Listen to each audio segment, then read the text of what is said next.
آپ اپنے کام سے کام رکھیں، ہمیں اپنے کام سے کام رکھنے دیں۔ بہرحال یہ جو اس وقت ہمارے مخاطب ہوں گے وہ لوگ ہوں گے جو اپنی نسبت علماء دیوبند کی طرف کرتے اور علماء دیوبند کے اکابر کو اپنے لیے حجت سمجھتے ہیں۔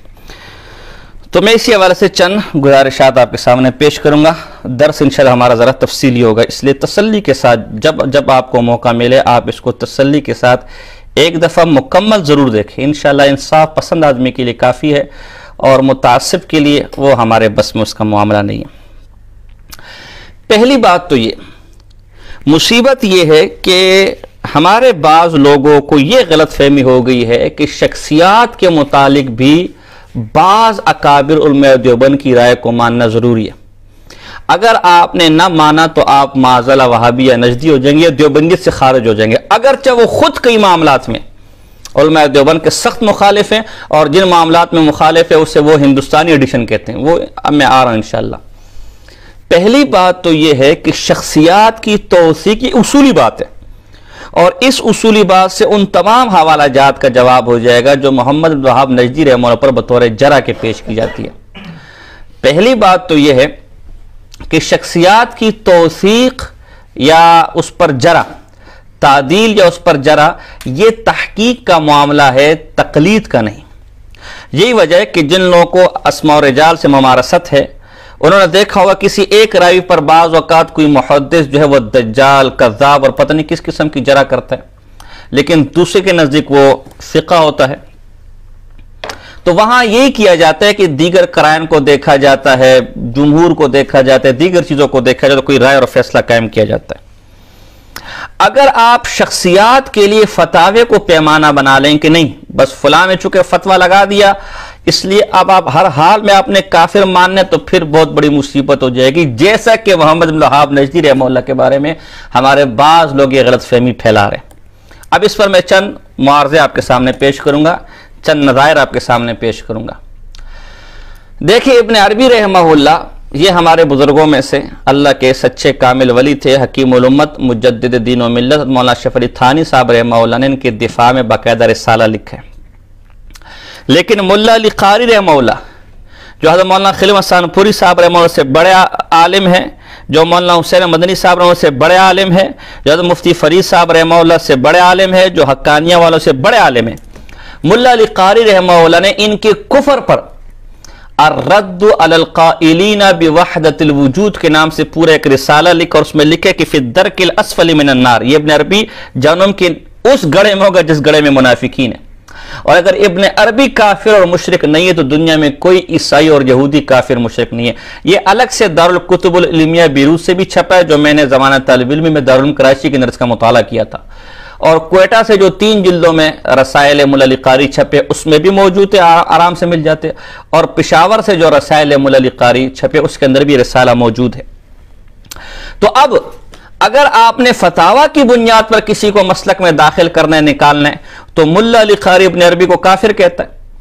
آپ تو محمد بن نجدی کو کافر نہیں، صرف ضال، مضل یا خارجی کہتے ہیں، وہ تو کافر، اور کافر بھی عیسائیوں جیسا کافر، عیسائیوں سے بھی بڑا کافر۔ یہاں آپ کا یہ پیمانہ کہاں چلا جاتا ہے؟ اگر یہاں آپ یہ تعویل کر سکتے کہ ملا علی قاری نے پوری کتاب لکھ دی ہے لیکن غلط فہمی کی بنیاد پر لکھتی ہے، تو اگر کسی نے 2 ورقے محمد بن وہاب نجدی کے خلاف لکھ دیے تو بھی کوئی آسمان کا صحیفہ نہیں ہے، وہاں پر بھی غلطی ہو سکتی ہے۔ مزے کی بات یہ ابن عربی رحمہ اللہ اس اپنا ملا علی قاری رحمہ اللہ اس ابن عربی کو کافر کہتے ہیں، اس کو آپ کافر ماننے کو تیار نہیں۔ اور امام ابن تیمیہ رحمہ اللہ، یہ جمع الوسائل ہے، شمائل کی شرح ہے، امام ابن تیمیہ رحمہ اللہ اور امام ابن قیم رحمہ اللہ، ان کو صفحہ نمبر 246، اور یہ چھپے بھی آپ کی پشاور سے، جن کے نزدیک آپ کے نزدیک تو دیوبندیت وہی جو پشاور کے اندر ہے یا جو ہے صوبہ سرد کے اندر ہے، اس کے علاوہ تو کوئی دیوبندیت ہی نہیں ہے۔ صفحہ نمبر 246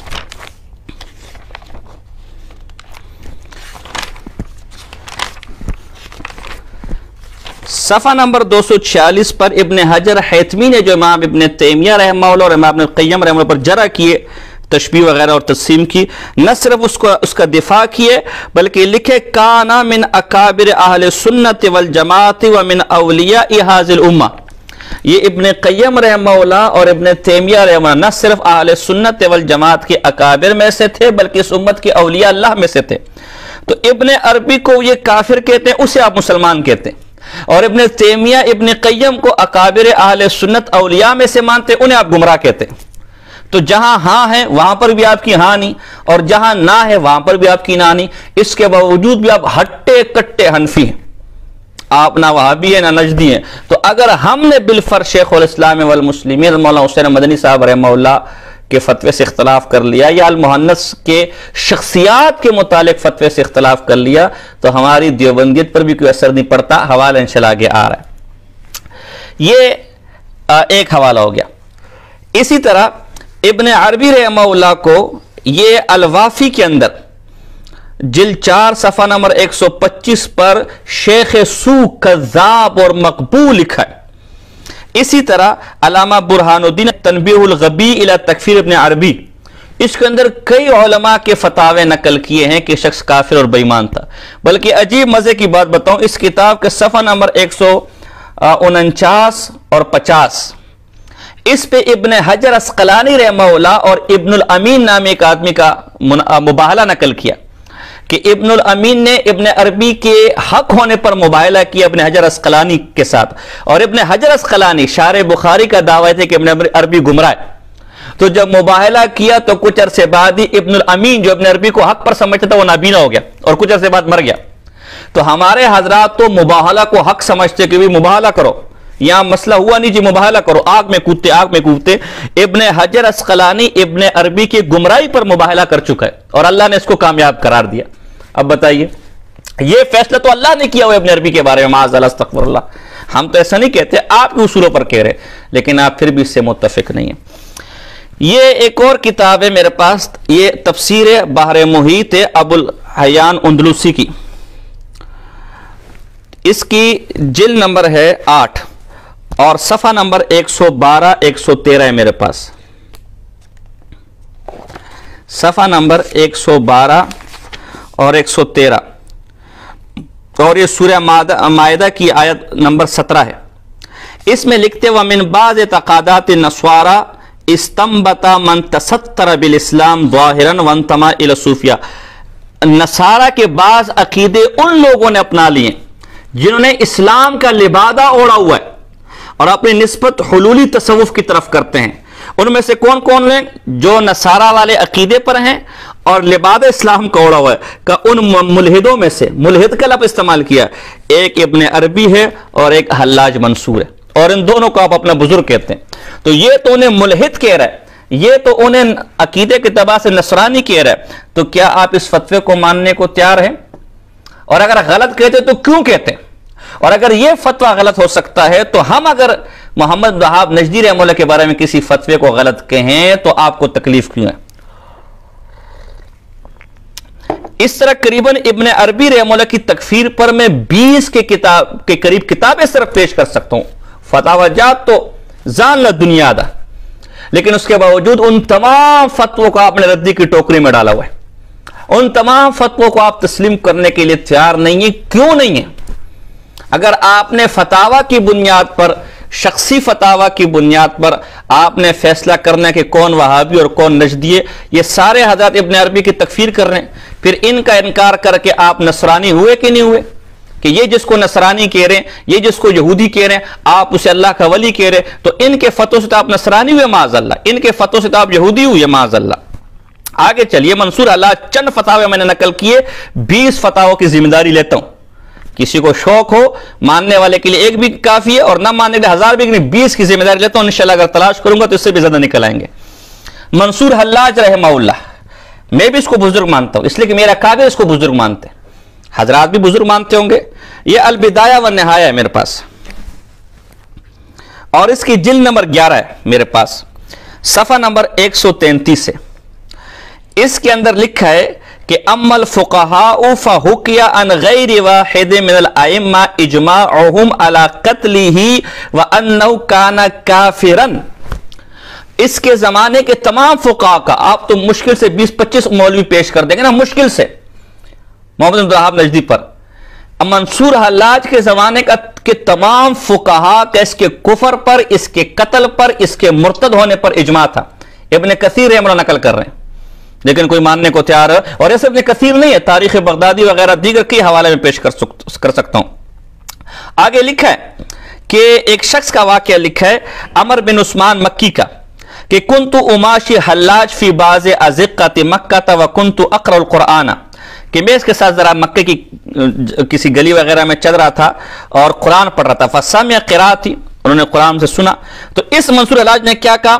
قال یمکننی ان اقول مثل ھذا ففارقت، کہ انشاءاللہ مجھے امید ہے کہ میں اس طرح ایک کلام تیار کر کے لے کر آ سکتا ہوں. تو کہا میں نے کفر سنا، یعنی قرآن جیسا کلام میں پڑھ سکتا ہوں، میں کہہ سکتا ہوں. تو میں نے جب یہ کفر سنا تو وہیں چھوڑ کے چلا گیا.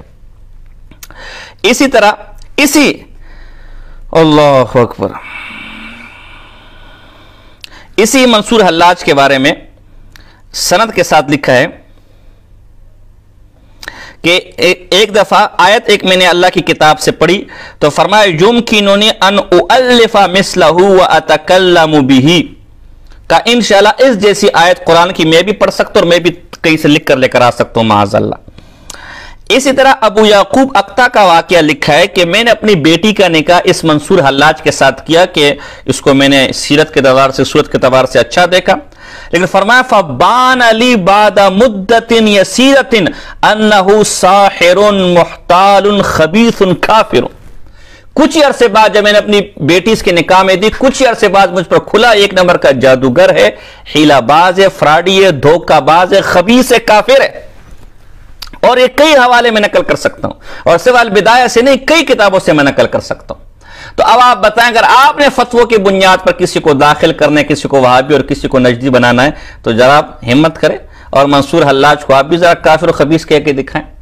یہ ابھی 2 پیش کیے، یہ پوری ایک لسٹ ہے انشاءاللہ بزرگوں کی. ہاں تیسرا اب آپ کو عجیب بات بتاؤں، یہ مرام الکرام سامنے الماری کے اندر پڑی ہوئی ہے، چونکہ سب کتابیں یہاں دفتر میں میرے پاس نہیں، مدرسے کا دفتر ہے. تو عبدالعزیز پرہاروی رحمہ اللہ نے ابن عربی کے حوالے سے مرام الکلام کے اندر نقل کیا ہے کہ فرعون کو ابن عربی شہید کہتا تھا، کہ یہ شہید مرا ہے. عجیب، دیکھو عجیب معاملات ہے. جس کا کفر قرآن میں منصوص ہے، جس کے کفر کا منکر کافر ہے، ابن عربی اسے نہ صرف مسلمان کہہ رہا ہے بلکہ کہہ رہا دریا میں جب غرق ہوا تو شہید ہو گیا، جس لئے کہ ایمان کے ساتھ غرق ہوا ہے. اس سب کے باوجود ابن عربی آپ کے ہاں بزرگ ہے. اور محمد بن وہاب نجدی کی جس کے کفر پر معاذاللہ کوئی قرآن بھی نہیں ہے، کوئی نص قطعی بھی نہیں ہے، وہ چیخ چیخ کر رو رو کر لکھ لکھ کر آپ کو دے رہے کہ بابا یہ عقیدے جو میری طرف منسوب کیے جا رہے یہ عقیدے میرے نہیں ہیں، میں خود اسے کفر کہتا ہوں، میں نے اپنی کتاب میں نقل کیے محمد بن وہاب نجدی کے عقائد و نظریات. اسے آپ کافر بنانے پر تلے میں. جس کو کافر قرآن نے کہا ہے ابن عربی اس کو شہید کہتا ہے، ابن عربی پھر بھی اٹا کٹا مسلمان. تو محمد بن وہاب نجدی کے کفر پہ کوئی قرآن کی آیت نازل ہوئی ہے؟ یہ ایک اور جلال الدین متکلم میں بہت بڑے امام جلال الدین دوانی، انہوں نے ایمان فرعون، یہ نرالی چیز، فرعون کے ایمان پر پوری کتاب لکھی ہوئی ہے. یعنی ایک ہنسی والی بات ہے، ساتھی بھی اثر ہے، ایک نئی چیز ان کے سامنے ہی. فرعون کے ایمان پر پوری کتاب لکھی ہوئی ہے. جس کے کفر پر قرآن نازل ہوا ہے اس کے ایمان پر کتابیں لکھی جا رہی ہیں. اور محمد وہاب نجدی رحمہ اللہ جو رو رو کر کہہ رہے کہ میں مسلمان ہوں، اس کے کفر پر کتابیں لکھی جا رہی ہیں. یا خدا یا جو ہے نا. تو اگر آپ نے ان چیزوں کو بنیاد بنانا ہے پھر تو آپ فرعون کے ایمان کے قائل ہو، نہیں تو آپ پکے بزرگوں کے منکر ہیں، پکے وہابی ہیں. کہ ابن عربی جیسا بزرگ تو فرعون کے ایمان کو لکھ رہا ہے، اور امام جلال الدین دوانی جیسا متکلم فرعون کے ایمان کو لکھ رہا ہے. اچھا، علامہ تفتزانی رحمہ اللہ کے شاگرد علاء الدین بخاری رحمہ اللہ نے ابن عربی کے کفر پر پوری کتاب لکھی ہے.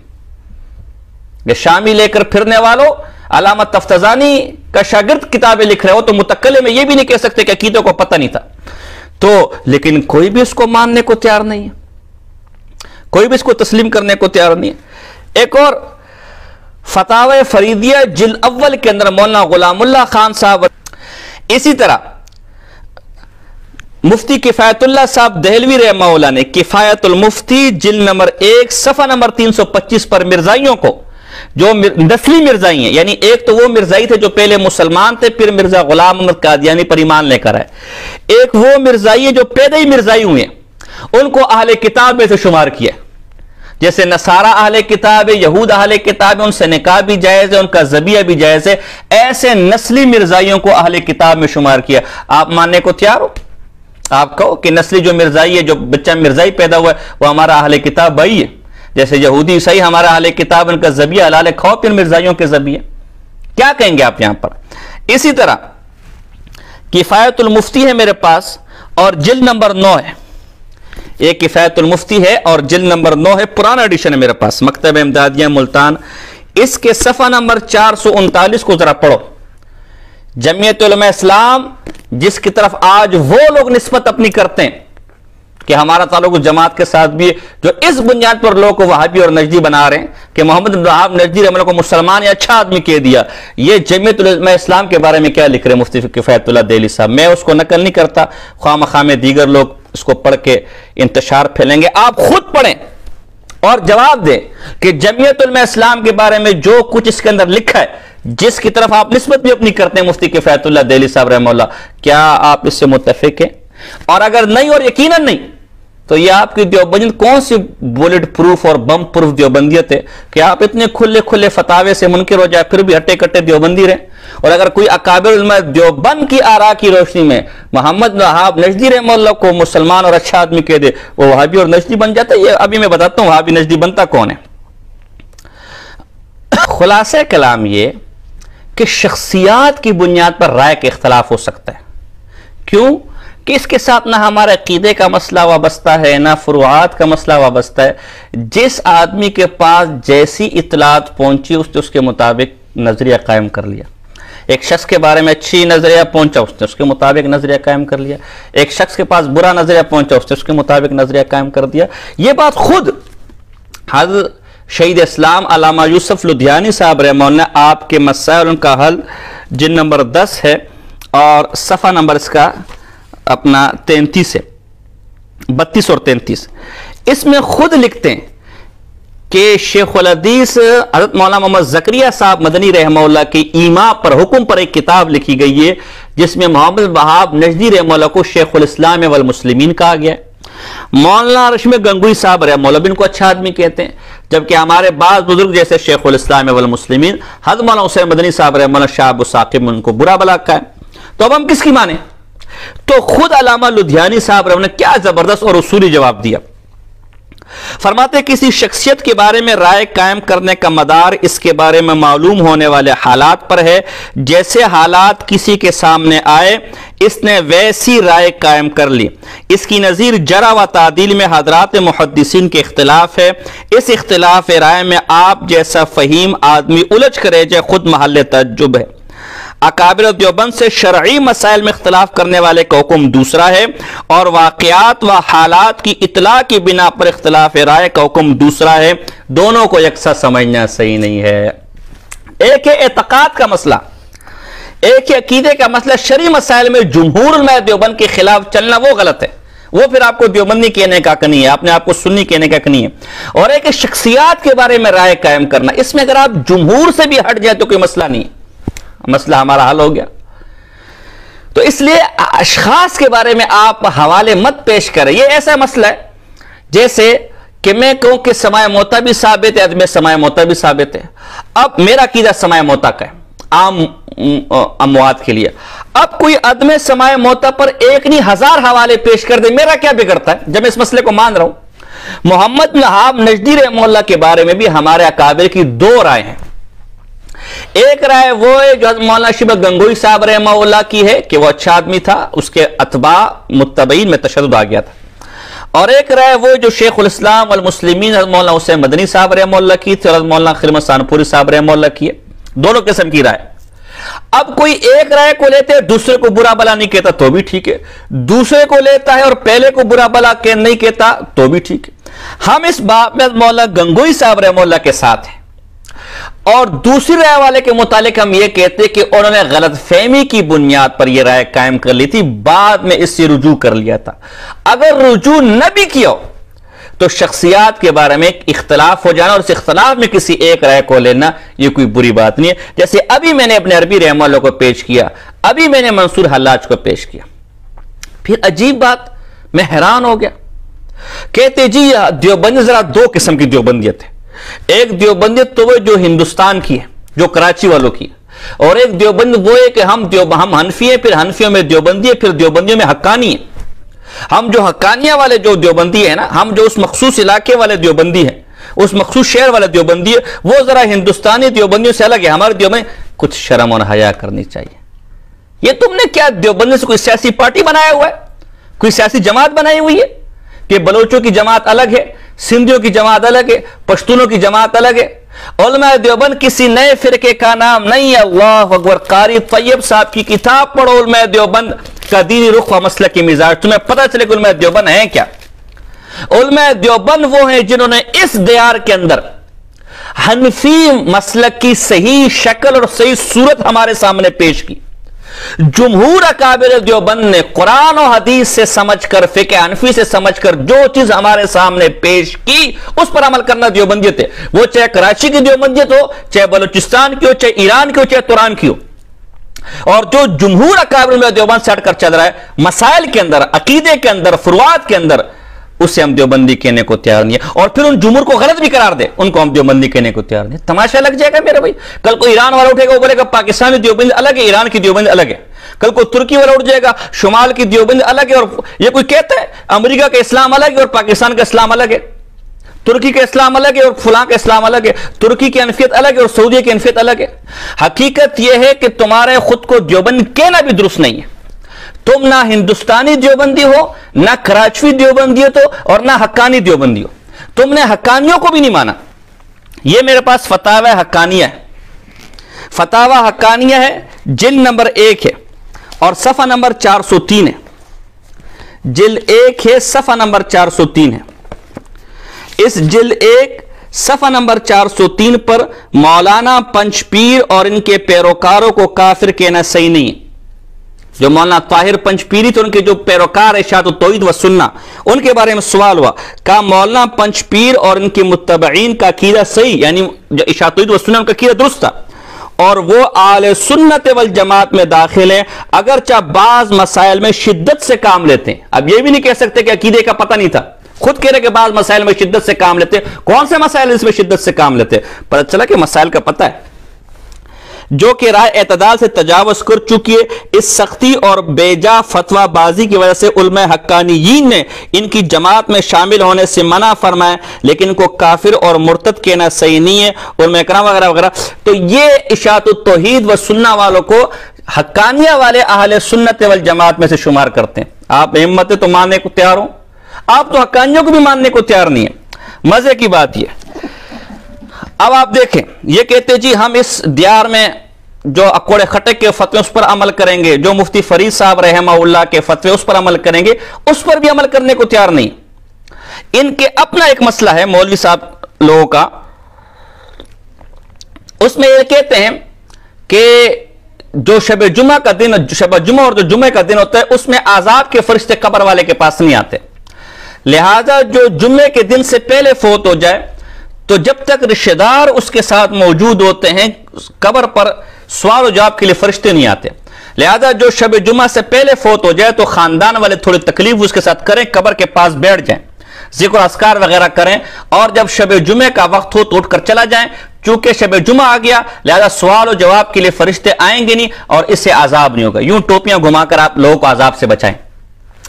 اور یہ مسئلہ کنز کے ایک حاشیہ غرائب سے بیان کیا اور پھر خود اس کے اندر کہتے ہیں کہ جی مفتی فرید صاحب رحمہ اللہ نے اس مسئلے پر بڑا سخت رد کیا اور ہمارا خیال ہے کہ ان کی نظر سے غرائب گزری نہیں ہوگی.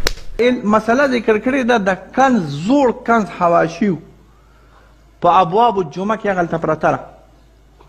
په ابواب الجمعه کې د زوړ کنز حواشیو د غرائب نه نقل کړی ده، اگر چې بعض علما پرې رد کړی دي. فتاوی فریدی فی رد کړی دي. خو زما سوچ دا دی چې حضرت مفتی صاحب ډېر لوی عظیم الشان شخصیت و، خو کیدی شي چې دا مسله د هغوی د نظر نه وه تېره شوې د غرائب، ځکه رد شوې دی، هغوی پرې رد کړی دی. بیا سوال و جواب کوي.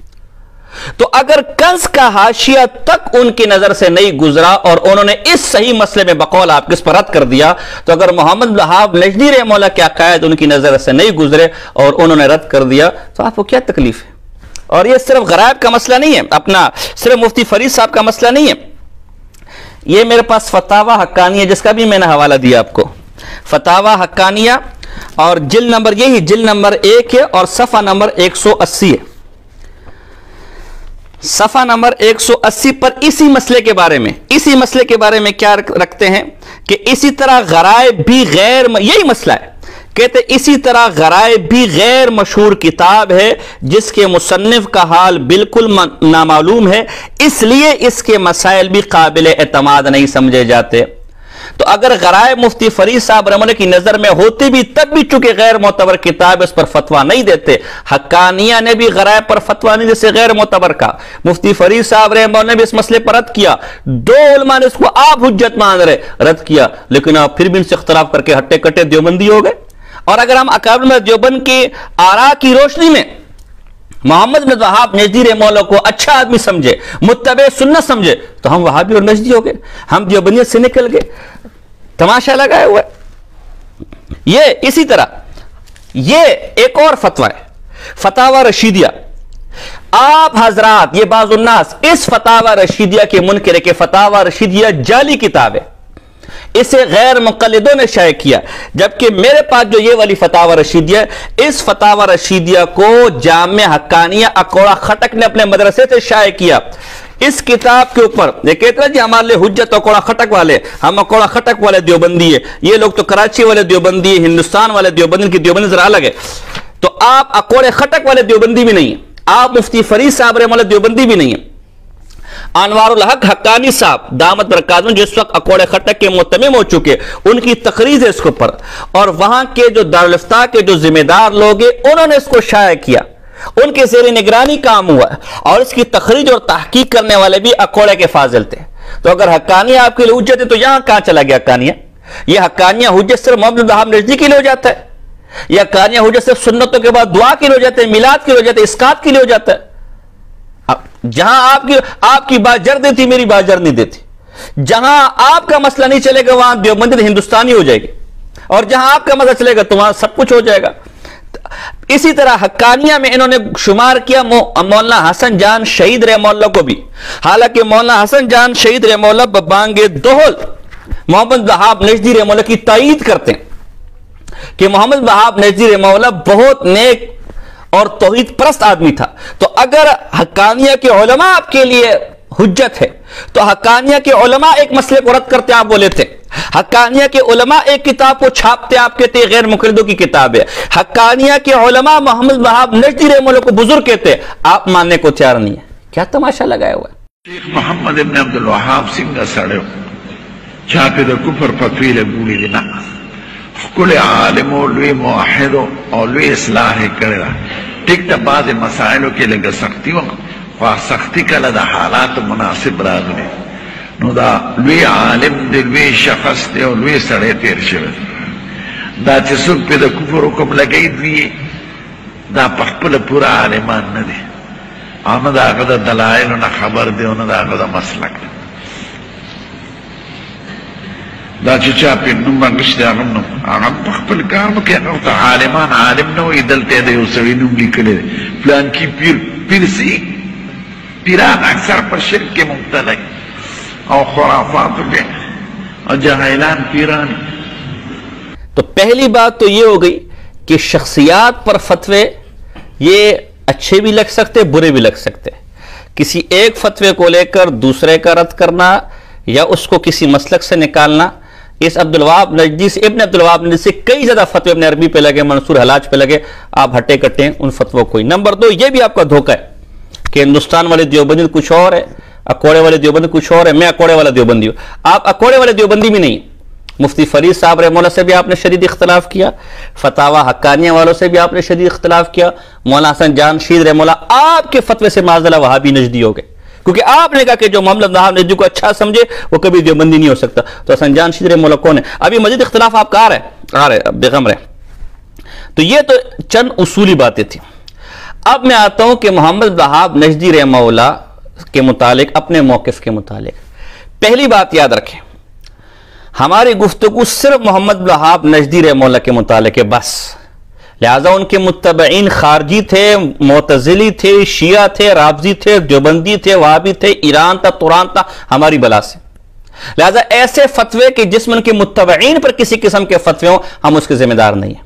نمبر 2، ہم محمد وہاب نجدی رحمہ اللہ کو اپنا، میں نے یہ باقاعدہ تحریر دیے سوشل میڈیا پر بہت عرصہ پہلے، ہم ان کو اپنے اکابر میں سے نہیں مانتے جن کے قول و فعل عمل حجت ہو، نہ تلمذن ہم ان کے وہ ہمارے بزرگوں میں سے بڑے کہ ہم نے ان کی شاگردی اختیار کی ہو، نہ مشربن، نہ میں حملی ہوں، نہ میرے وہ پیر ہیں، نہ میرے وہ استاذ ہیں، ہم ان کی تائید صرف اس حد تک کر رہے کہ انہوں نے توحید کا بہترین کام کیا، چند مسائل کو چھوڑ کر اکثر مسائل میں وہ اہل سنت والجماعت کے ساتھ تھے، اور جن مسائل میں اختلاف کیا جیسے توسل وغیرہ اس میں بھی وہ اہل سنت سے خارج نہیں ہوتے، لیکن علماء دیوبند کا موقف ان مسائل میں ایسا نہیں ہے، ہم اس باب میں علماء دیوبند کے ساتھ ہیں، اور ان پر جو الزامات ذہنی دہلان وغیرہ یہ اس طرح کے عرب لوگوں نے لگائیں وہ یا تو جھوٹ ہے، جان بوجھ کر ایسا کیا گیا، یا غلط فہمی کی بنیاد پر ہے، ہم ان کے ساتھ نہیں ہیں، لہذا جن فتاوا میں ان کو اپنا بزرگ ماننے سے انکار کیا گیا تو وہ بھی ہمارے خلاف نہیں ہے، ہم بھی ان کو اپنے اکابر میں سے نہیں مانتے جن کی بات ہمارے حجت ہو، جن میں ان سے نسبت سے انکار کیا گیا وہ بھی ہمارے خلاف نہیں ہے، ہمارے خلاف ہاں ایسے فتاوا ہو سکتے کہ جس میں محمد وہاب نجدی کو گمراہ، خارجی یا کافر کہا گیا ہو، یہ ہمارے خلاف ہو سکتے، صرف خاص محمد وہاب نجدی رحمہ اللہ کو، اس کی ہم توجیہ پیش کرتے کہ ان حضرات نے ناواقفی عدم علم کی بنیاد پر ایسا کیا، جیسا کہ مفتی فرید صاحب رحمہ اللہ نے غرائب کا حوالہ پیش نظر نہ ہو کر مسئلے پر رد کیا، اور جیسا کہ فتاوی حقانیہ والے نے جماعت اشاعت توحید و سنہ کو اہل سنت والجماعت میں سے شمار کیا، اور جیسا کہ ملا علی قاری اور ان کے بعد اور ان سے پہلے لوگوں نے عقائد سامنے نہ ہونے کی وجہ سے ابن عربی رحمہ اللہ کی تکفیر کی، جیسا کہ منصور حلاج رحمہ اللہ کی تکفیر کی گئی ہے۔ محمد وہاب نجدی رحمہ اللہ کو ہم اچھا کیوں کہہ رہے ہیں؟ ایک تو میں نے ان کی کتابیں پڑھی ہیں، اور مجھے میرا اکابر نے تعلیم، ہم میں اور پھر بدعتیوں میں کیا فرق رہ جائے گا؟ بدعتی بھی لے کر گھوم رہے نہیں، چونکہ حسام الحرمین میں مکہ اور مدینہ کے علماء نے آپ پر فتویٰ دے دیا لہذا مانو، وہاں ہم چیختے میرے بھائی ہماری کتابیں پڑھو، نہیں جی ہم کیوں کتابیں پڑھیں؟ کیا مکہ کے علماء نے جھوٹ بولے؟ کیا مدینہ کے علماء نے جھوٹ بولے؟ یہی کام آپ کر رہے ہیں۔ محمد وہاب نجدی نے بات کتاب میں نہیں لکھی، نہیں فلاں مولوی نے لکھی، فلاں مولوی، تو اگر آپ نے یہ اصول اپنا لیا تو پھر بریلیوں کو کیا جواب دیں گے؟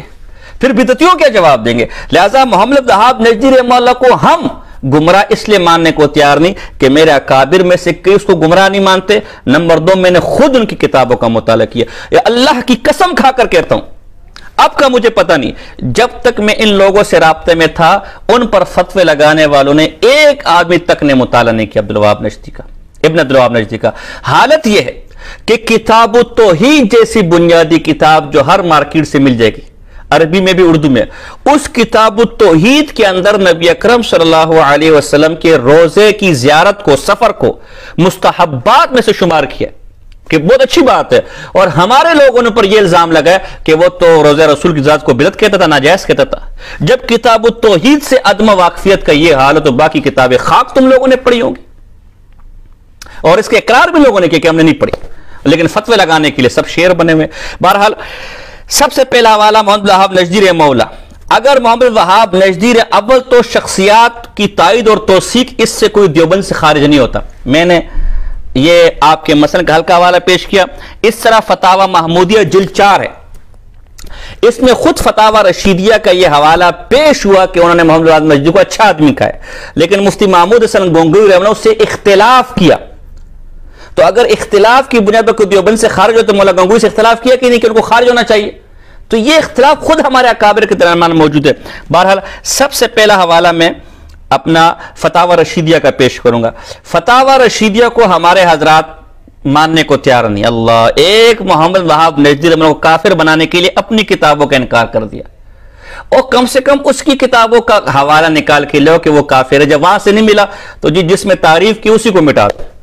شکر ہے کہ قرآن کی حفاظت کا ذمہ اللہ نے لیا، ورنہ ان جیسے لوگ اب بس چلو شاید قرآن کی آیتیں بھی مٹا لے تو جو اپنی مزاج کے خلاف ہے، جیسے ہندوستان میں ایک رضوی اٹھا اور جی قرآن سے معاذ اللہ فلاں فلایت نکال دو، تو اس لیے پہلے میں فتاوی رشیدیہ کی توثیق بیان کرنا چاہتا ہوں کہ فتاوی رشیدیہ ہماری مستند کتاب ہے بھی کہ نہیں، اس کے بعد میں فتویٰ پیش کروں گا۔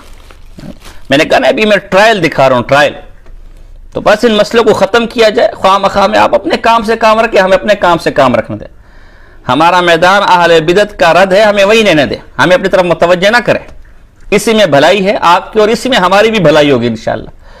لیکن تنگ آمد بجنگ آمد، ہماری اس وقت کیفیت وہ ہے۔ 5-6 ماہ پہلے ایک بدعتی نے انہی جیسے لوگوں کے بیان کو سن کر علماء دیوبند کے خلاف بیان کیا، میں نے بھیجا کہ یہ آپ کے بیان کو سن کر انہوں نے بیان کیا، آج تک اس کے جواب کی جرت نہیں ہوئی ان لوگوں کو۔ لیکن جب دیکھو علماء دیوبند کے جو ایک اتفاقی مسائل ہے اس میں انگل دینے کو تیار ہوں گے۔ اور عجیب بات ہے، کچھ عرصہ پہلے عجیب و غریب ان کا مزاج ہے، کچھ عرصہ پہلے کشف و کرامات پیر کے اختیار میں، ولی کے اختیار میں ہوتے کہ نہیں ہوتے، جب وہاں علماء دیوبند کو ہم پیش کرتے کہتے یہ اردو فتاوے والے، یہ گوگل سرچ والے، متقدمین کو پیش کرو۔ اور اب جب نجدی کو کافر بنانے کی بات آئی تو رفع الغاشیہ والا بھی اکابر میں ہو گیا اور نجم الفتاوی والا بھی اکابر میں ہو گیا اور باقیات فتاوی رشیدیہ والے بھی اکابر میں ہو گیا اور مولوی زرمان جیسے لوگ بھی اکابر میں سو گئے۔ بھی بتاتا ہوں یہ کتنے بڑے اکابر تھے۔ بہرحال تو فتاوی رشیدیہ کی توثیق پر میں 50 نہیں 100 کتابیں پیش کر سکتا ہوں، لیکن وقت میرے پاس نہیں ہے، لہذا فتاوی رشیدیہ کی توثیق پر میں ان کتابوں سے حوالے پیش کروں گا جن کو ان لوگوں نے اپنے بیان اور اپنے درس میں پیش کیا، کہ کتاب تمہاری من پسند اور حوالہ میرا۔ اور پھر جو فتاوی رشیدیہ کے غیر مستند ہونے پر ان گفتگو کی ان حضرات نے، میں وہ بھی پیش کروں گا۔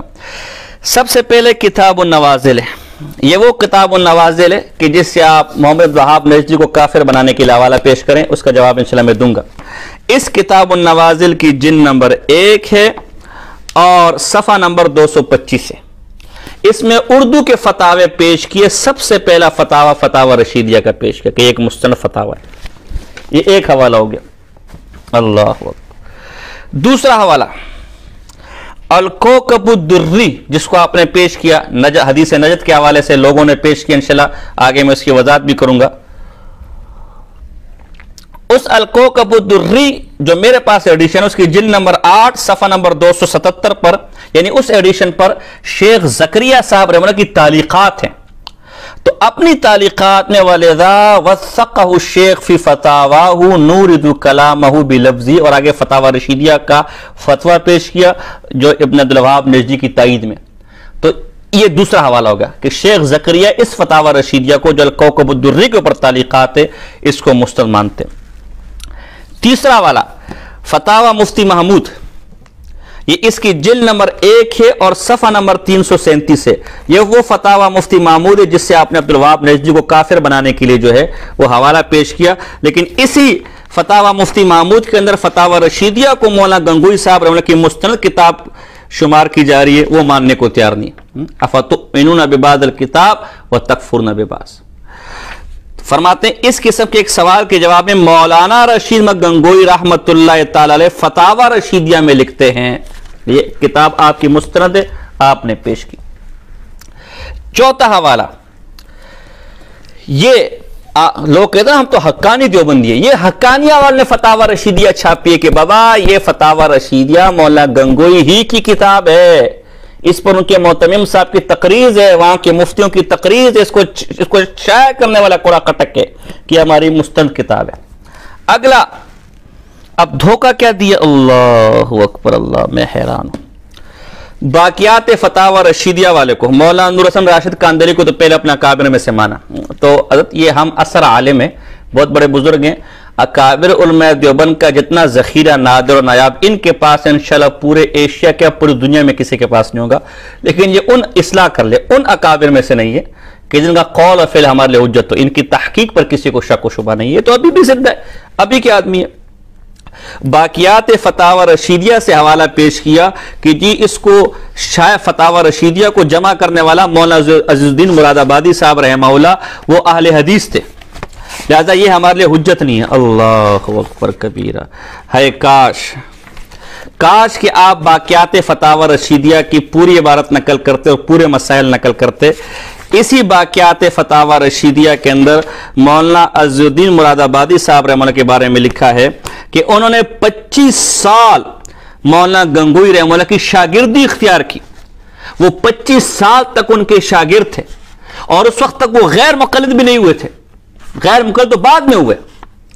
اور اس فتاوی رشیدیہ میں جتنے فتاوے انہوں نے نقل کیے وہ سارے مولانا گنگوئی رحمہ اللہ کے تھے. اور 10 سال تک وہ اشتہار دیتے رہے, 10 سال تک, کہ بھائی اس فتاوے پر کسی کو اعتراض ہو تو مجھے کہو. اسی باقیات فتاوی رشید میں ساری باتیں لکھی ہیں مقدمے میں, اگر ہمت ہے تو نقل کرو یا انکار کرو. اور یہ اعلان کرتے رہے. فرمایا ان کے شاگرد بھی حضرت گنگوئی رحمہ کے زندہ تھے, ان کے متوسلین بھی زندہ تھے, لیکن کسی کو اس فتاوی رشیدیہ کے انکار کی گنجائش نہیں ہوئی. پھر فتاوی رشیدیہ کے مختلف ایڈیشن پیش کیے. ایک ایڈیشن اس کا ذکر کیا جو مفتی کفایت اللہ دہلوی رحمہ اللہ نے شائع کیا. پھر 2 ایڈیشن وہ بتائے جو دم دیوبند سے شائع ہوئے. اس وقت بھی جو لاہور سے 2 جلدوں میں ایڈیشن شائع ہوئے وہ دم دیوبند کے استاد کی کاوشوں سے شائع ہوا ہے. تو پوری اور جتنے اشکالات آپ نے پیش کیے اس کا باقاعدہ جواب دیے اس کے اندر, اور ثابت کیا کہ فتاوی رشیدیہ مستند کتاب ہے. آپ اہل حدیث لفظ تو پڑھتے ہو کہ وہاں بھی تھا, لیکن آگے جو اس کی وضاحت کی ہے اور آگے آپ کے سارے اعتراضات کے, حتیٰ کہ امداد المفتین کا جو آپ نے حوالہ دیا اس کا جواب بھی دیا. اللہ اکبر. یہ جو بیچارے غیر مقلد وہابی ہیں اسی قسم کے مولویوں کو اور پیر طریقت اور راہبر ارشد کی اسی قسم کی حرکتوں کو دیکھتے ہیں اور پھر کہتے ہیں دیکھو صوفیہ اور مولوی اور پیر ایسے ہوتے ہیں. ہم کیا گلہ کریں اوروں سے میرے بھائی کہ وہ دھوکہ فراڈ کرتے ہیں, جب اس عمر میں ہمارا حال یہ ہو تو ہم نوجوانوں سے بندہ کیا گلہ کرے. آپ نے کہا کہ جی فتاوی رشیدیہ میں غیر مقلد کا فتوی 3 طلاق کا. اللہ اکبر. اسی باقیات فتاوی رشیدیہ میں لکھا ہوا ہے کہ ان کی عادت یہ تھی کہ اس ماحول کے اعتبار سے جو فتاوے ہوتے تھے ان کو بھی شامل کر لیتے تھے. یہ وجہ ہے کہ امکان قدر پر حاجی امداد اللہ ماجر مکی رحمہ اللہ کا فتویٰ بھی شامل کیا ہے, لیکن ان کی دیانت کا حال یہ تھا کہ جو فتویٰ مولانا گنگوئی رحمہ اللہ کا نہیں ہوتا تھا اس کا نام لکھ لیتے تھے. تو وہ فتاویٰ اگرچہ شامل کیا ہے لیکن اس فتاوے کو اس لیے شامل کیے کہ اس میں 3 طلاق سے 3 طلاق ہی ہو جاتی ہے. اس کو احوط کا ہے, اس کو احتیاط پر مبنی کا ہے, جبکہ ہمارے غیر مقلد اس کو نہیں مانتے. تو چونکہ وہ فتویٰ مولانا گنگوئی کی رائے کے مطابق تھا تب اس کو نقل کیے, اور اس ماحول کے مطابق تھا کہ 3 طلاق دے کر رکھ لو, تو وہ فتویٰ چونکہ اس کے خلاف تھا اس لیے اس کو نقل کیے. اور آگے مولانا گنگوئی کا بھی مستقل فتویٰ ہے اسی سے آگے اگلے والے صفحے پر جو آپ نے پڑھا نہیں کہ 3 طلاق ہوتی ہے. باقی مفتی شفیع صاحب رحمہ اللہ جو یہ کہا ہے کہ جب مولانا گنگوئی رحمہ اللہ کے شاگردوں کے بعض فتوے اس فتوے سے جدا ہے, اس پہ کون سی بڑی بات ہوگی, ہو جاتا ہے, ہر انسان سے ہو جاتا ہے. کیا امام ابو یوسف رحمہ اللہ امام محمد رحمہ اللہ اپنے استاد سے کوئی اختلاف نہیں ہے؟ کیا ہمارے لوگوں کا مفتی فرید صاحب رحمہ اللہ سے کوئی اختلاف نہیں ہے؟ کیا اکوڑے کے فتووں سے کوئی اختلاف نہیں ہے؟ تو اب ہم ڈنڈا لے کر آپ کے پیچھے لگ جائے کہ آپ جعلی دیوبندی اور فلاں اصلی دیوبندی ہے, یا فلاں اصلی دیوبندی ہے, فلاں جعلی دیوبندی ہے.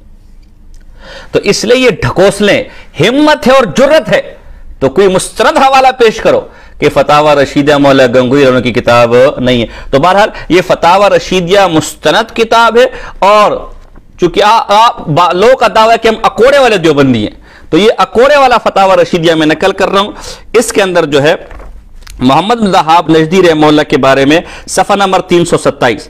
مزے کی بات ہے کہ یہ فتویٰ جو محمد بن وہاب نجدی کے بارے میں ہے یہ فتاوی رشیدیہ کی جلد اول میں, اور جلد اول کے بارے میں باقیات فتاوی رشیدیہ میں لکھا ہوا ہے کہ یہ جلد اول مولانا گنگوئی کی زندگی میں چھپ گیا تھا. اگر اس کے باوجود بھی کوئی اس کا انکار کرے اللہ اسے ہدایت دے سکتا ہے. تو یہ وہ فتاویٰ ہے جو مولانا گنگوئی صاحب کی زندگی میں چھپا. کیا فرماتے ہیں؟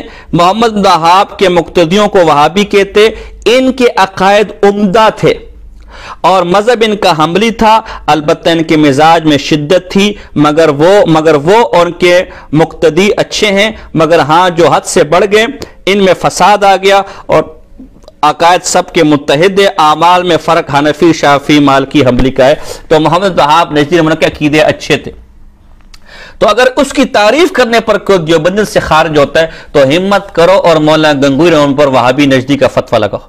اور جن اکوڑے والے نے اس کو شائع کیا, حاشیے میں اس سے اختلاف کیا علامہ شامی کے حوالے سے, یہ دیکھو دیانت ہے, لیکن اس فتوے کا انکار نہیں کیا, اور اس فتوے کی بنیاد پر ان کو وہابی نجدی نہیں کہا آپ کی طرح. تو اگر ہمت ہے تو مولانا گنگوئی رحمہ اللہ کو بھی وہابی نجدی کہو. اس فتاوے کو مستند ماننے والوں, اس پر تقریزیں لکھنے والوں, اس کو شائع کرنے والوں کو وہابی نجدی کہو. دیکھتا ہوں میں کتنے بڑے تم جرت اور غیرت آپ لوگ کے اندر ہے. اگلا حوالہ، ایک حوالہ ہو گیا، اگلا حوالہ یہ حضرت مولانا منظور نعمانی صاحب رحمہ اللہ کی کتاب ہے. یہ وہ کتاب ہے کہ یہ فتاوی رحیمیہ ہے جس پر ہمارے کئی اکابر کی تقریرات ہے. اس فتاوی رحیمیہ کی جلد اول صفحہ نمبر 180 میں اس کتاب کو مستند مان کر اس کے حوالے نقل کیے محمد وہاب نجدی رحمہ اللہ کی تائید میں. یہ وہ کتاب ہے کہ شیخ الاسلام والمسلمین شیخ مفتی محمد تقی عثمانی صاحب دامت برکاتہم العالیہ نے نقوش رفتگاہ کے اندر اس کتاب کی تعریف کی ہے اور اس کتاب کو اچھا کہا ہے. اور یہ وہ کتاب ہے کہ جس کو پر قاری طیب صاحب، اللہ کہ قاری طیب صاحب بھی علماء دیوبند کو نہیں سمجھتا تھا، وہ بھی دیوبندی کے مزاج نہیں سمجھتا تھا، وہ بھی وہابی نجدی تھا. قاری طیب صاحب اس کتاب کے صفحہ نمبر 138 پر اس کتاب کے بارے میں لکھتے ہیں. اور یہ مولانا منظور نعمانی صاحب دارالعلوم دیوبند کی شورا کے رکن تھے، کوئی عام لوگوں کی طرح کدو ٹنڈے بیچنے والے نہیں تھے. فرماتے ہیں جو مقالہ شیخ محمد عبد الوہاب نجدی اور علماء دیوبند کے مسلک کی وضاحت کے بارے میں تحریر فرمایا ہے، یہ احکر اس کی قسطوں سے الفرقان اور ادائی کے ذریعے برابر مستفید ہوتا رہا اور علمی اور مسلکی طور پر اس سے حظ وافر حاصل کرتا رہا. مولانا ممدون نے اس مقالے کے ذریعے جو کارنامہ انجام دیا ہے، واقعہ یہ ہے کہ وہ انہی کا حق تھا. ساتھ ہی برسوں کی میری وہ تمنا بھی پوری ہو گئی جسے میں بار بار مولانا ممدون کی خدمت میں عرض کرتا رہا ہوں کہ وہ اس موضوع پر قلم اٹھائیں اور اس خلیج کو پاٹنے اور ان بدگمانیوں کو دور کرنے کی صحیح فرمائیں جو محض غلط اطلاعات اور غلط فہمیوں کی وجہ سے دین کی خادم اور توحید و سنت کے دائی، یہ محمد وہاب نجدی کے بارے میں کہہ رہے، دین کا خادم تھا، توحید و سنت کا حامی اور عالم اسلام کی دو اہم جماعتوں کے درمیان پیدا ہو گئی تھی. دین کے دائی ہیں، توحید و سنت کے خادم ہیں، اور وہ دو جماعتیں کون ہیں؟ ایک محمد وہاب نجدی رحمہ اللہ، دوسرے دیوبندی. ان کے درمیان غلط فہمی پیدا ہو گئی تھی. ان کو دور کرنے کے لیے میں خود لکھنا چاہتا تھا، لیکن اللہ جزائے خیر دے مولانا منظور نعمانی صاحب رحمہ اللہ کو انہوں نے یہ مسئلہ لکھ لیا. یہ وہابی نجدی ہے.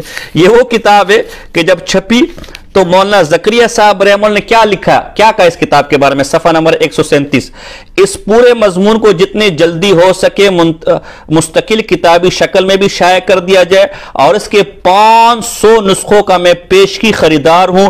250 نسخے یہاں مدینہ منورہ بھجوا دیے جائے اور 250 سہارنپور.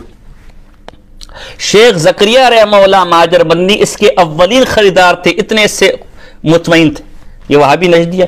اس کتاب کے اندر تفصیل کے ساتھ محمد وہاب نجدی رحمہ اللہ کے عقائد کو نقل کیا کہ ماں سوائے بعض عقائد میں ان کے نظریات وہی تھے جو علماء حق کے، جو علماء دیوبند کے. اور حضرت مولانا خلیل احمد سانپوری صاحب رحمہ اللہ اور شیخ الاسلام مولانا حسین مدنی صاحب رحمہ اللہ نے جو ان پر رد کیا وہ غلط فہمی کی بنیاد پر رد کیا. تو اگر یہ بات آج ہم وہابی نجدی کیسے ہو گئے؟ آپ یہ کہیں کہ آپ کی بات ہم تسلیم نہیں کرتے، ہمیں کوئی مسئلہ نہیں، لیکن اس بنیاد پر اگر ہمیں وہابی نجدی کہیں گے تو آپ کے دیوبند کی خیر نہیں ہے. زبان ہر ایک کے پاس ہے، ٹھیک ہے. لوگ پڑھتے ہوں گے دن میں 3000 صفحے پڑھتے ہوں گے، لوگوں کے پاس ہوگا 3-4 کروڑ کا کتب خانہ، لیکن ہمارا شمار بھی محنتی طلباء میں ہوتا ہے. ہم نے بھی گلیوں کے اندر گلے ڈنڈی نہیں کھیلے، پڑھا ہے زمانہ طالب علمی کے اندر. تو ایک اور مجھے بات یاد ہے کہ اسی فتاوی رشیدیہ کے بارے میں، اس فتاوی رشیدیہ سے آج یہ منکر ہو رہے ہیں، حالانکہ اس فتاوی رشیدیہ کو المحند علی المفند کے اندر مولانا گنگوئی کی کتاب شمار کیا ہے. اللہ اکبر. اگر ابن عبد الوہاب نجدی کو میں المحند کی روح سے نہ مانو تو میرے دیوبند گئی تیل لینے، اور فتاوی رشیدیہ کو یہ لوگ نہ مانے تو پھر بھی اٹے کٹے دیوبندی ہو گئے. تو بہرحال میں کتنے حوالے نقل کروں، میں پوری رات بھی درس دیتا رہا، یہ موضوع ختم نہیں ہوگا.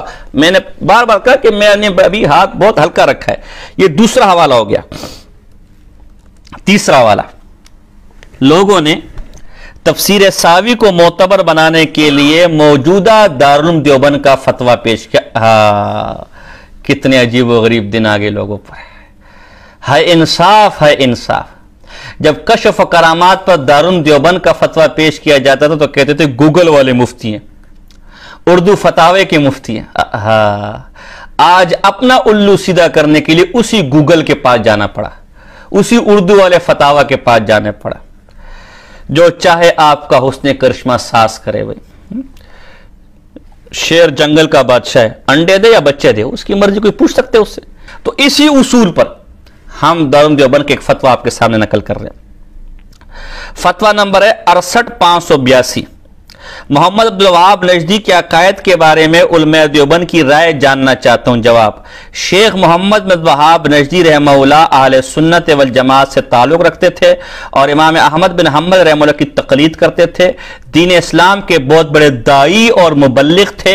انہوں نے بدعات اور غلط رسوم کو دور کرنے میں نہایت نمایاں خدمات انجام دی ہیں۔ بعض عقائد و نظریات میں وہ ہمارے اکابر سے اختلاف رکھتے تھے، ہم بھی اختلاف رکھتے ہیں۔ ہمارے بعض اکابر نے شیخ موصوف کے بارے میں جیسے مدنی رحمہ اللہ اور المحنت والے جو سخت رائے ظاہر فرمائی، وہ ان غلط اطلاعات اور پروپاگنڈے کی وجہ سے ظاہر فرمائی، جیسا کہ ابن عربی کے بارے میں، جیسا کہ منصور حلاج کے بارے میں، جیسا کہ غرائب کے بارے میں، جیسا کہ شرح توحید و سنہ کے بارے میں، جو ان تک پہنچی۔ صحیح اطلاع ملنے پر انہوں نے اپنی سابقہ رائے سے رجوع کر لیا۔ تفصیل کے لیے ملاحظہ ہو شیخ عبدالوہاب نجدی کے خلاف پروپاگنڈا اور ہندوستان کے علماء حق پر اس کے اثرات، یہ کتاب ساوی کی تائید کرے دارالعلوم دیوبند تو وہ صحیفہ آسمانی بن جاتا ہے، اور اس کتاب کی تائید کرے نہیں، یہ نجدیوں کی کتابیں ہم نہیں مانتے۔ میں نے سنا لوگوں سے کہ معاذ اللہ منظور نعمانی صاحب رحمہ اللہ جیسے آدمی کے بارے میں کہتے ہیں کہ اس پر بھی نجدیوں کے اثرات ہیں۔ معاذ اللہ، خدا تم لوگ کو ہدایت دے، خدا تم لوگ کو ہدایت دے۔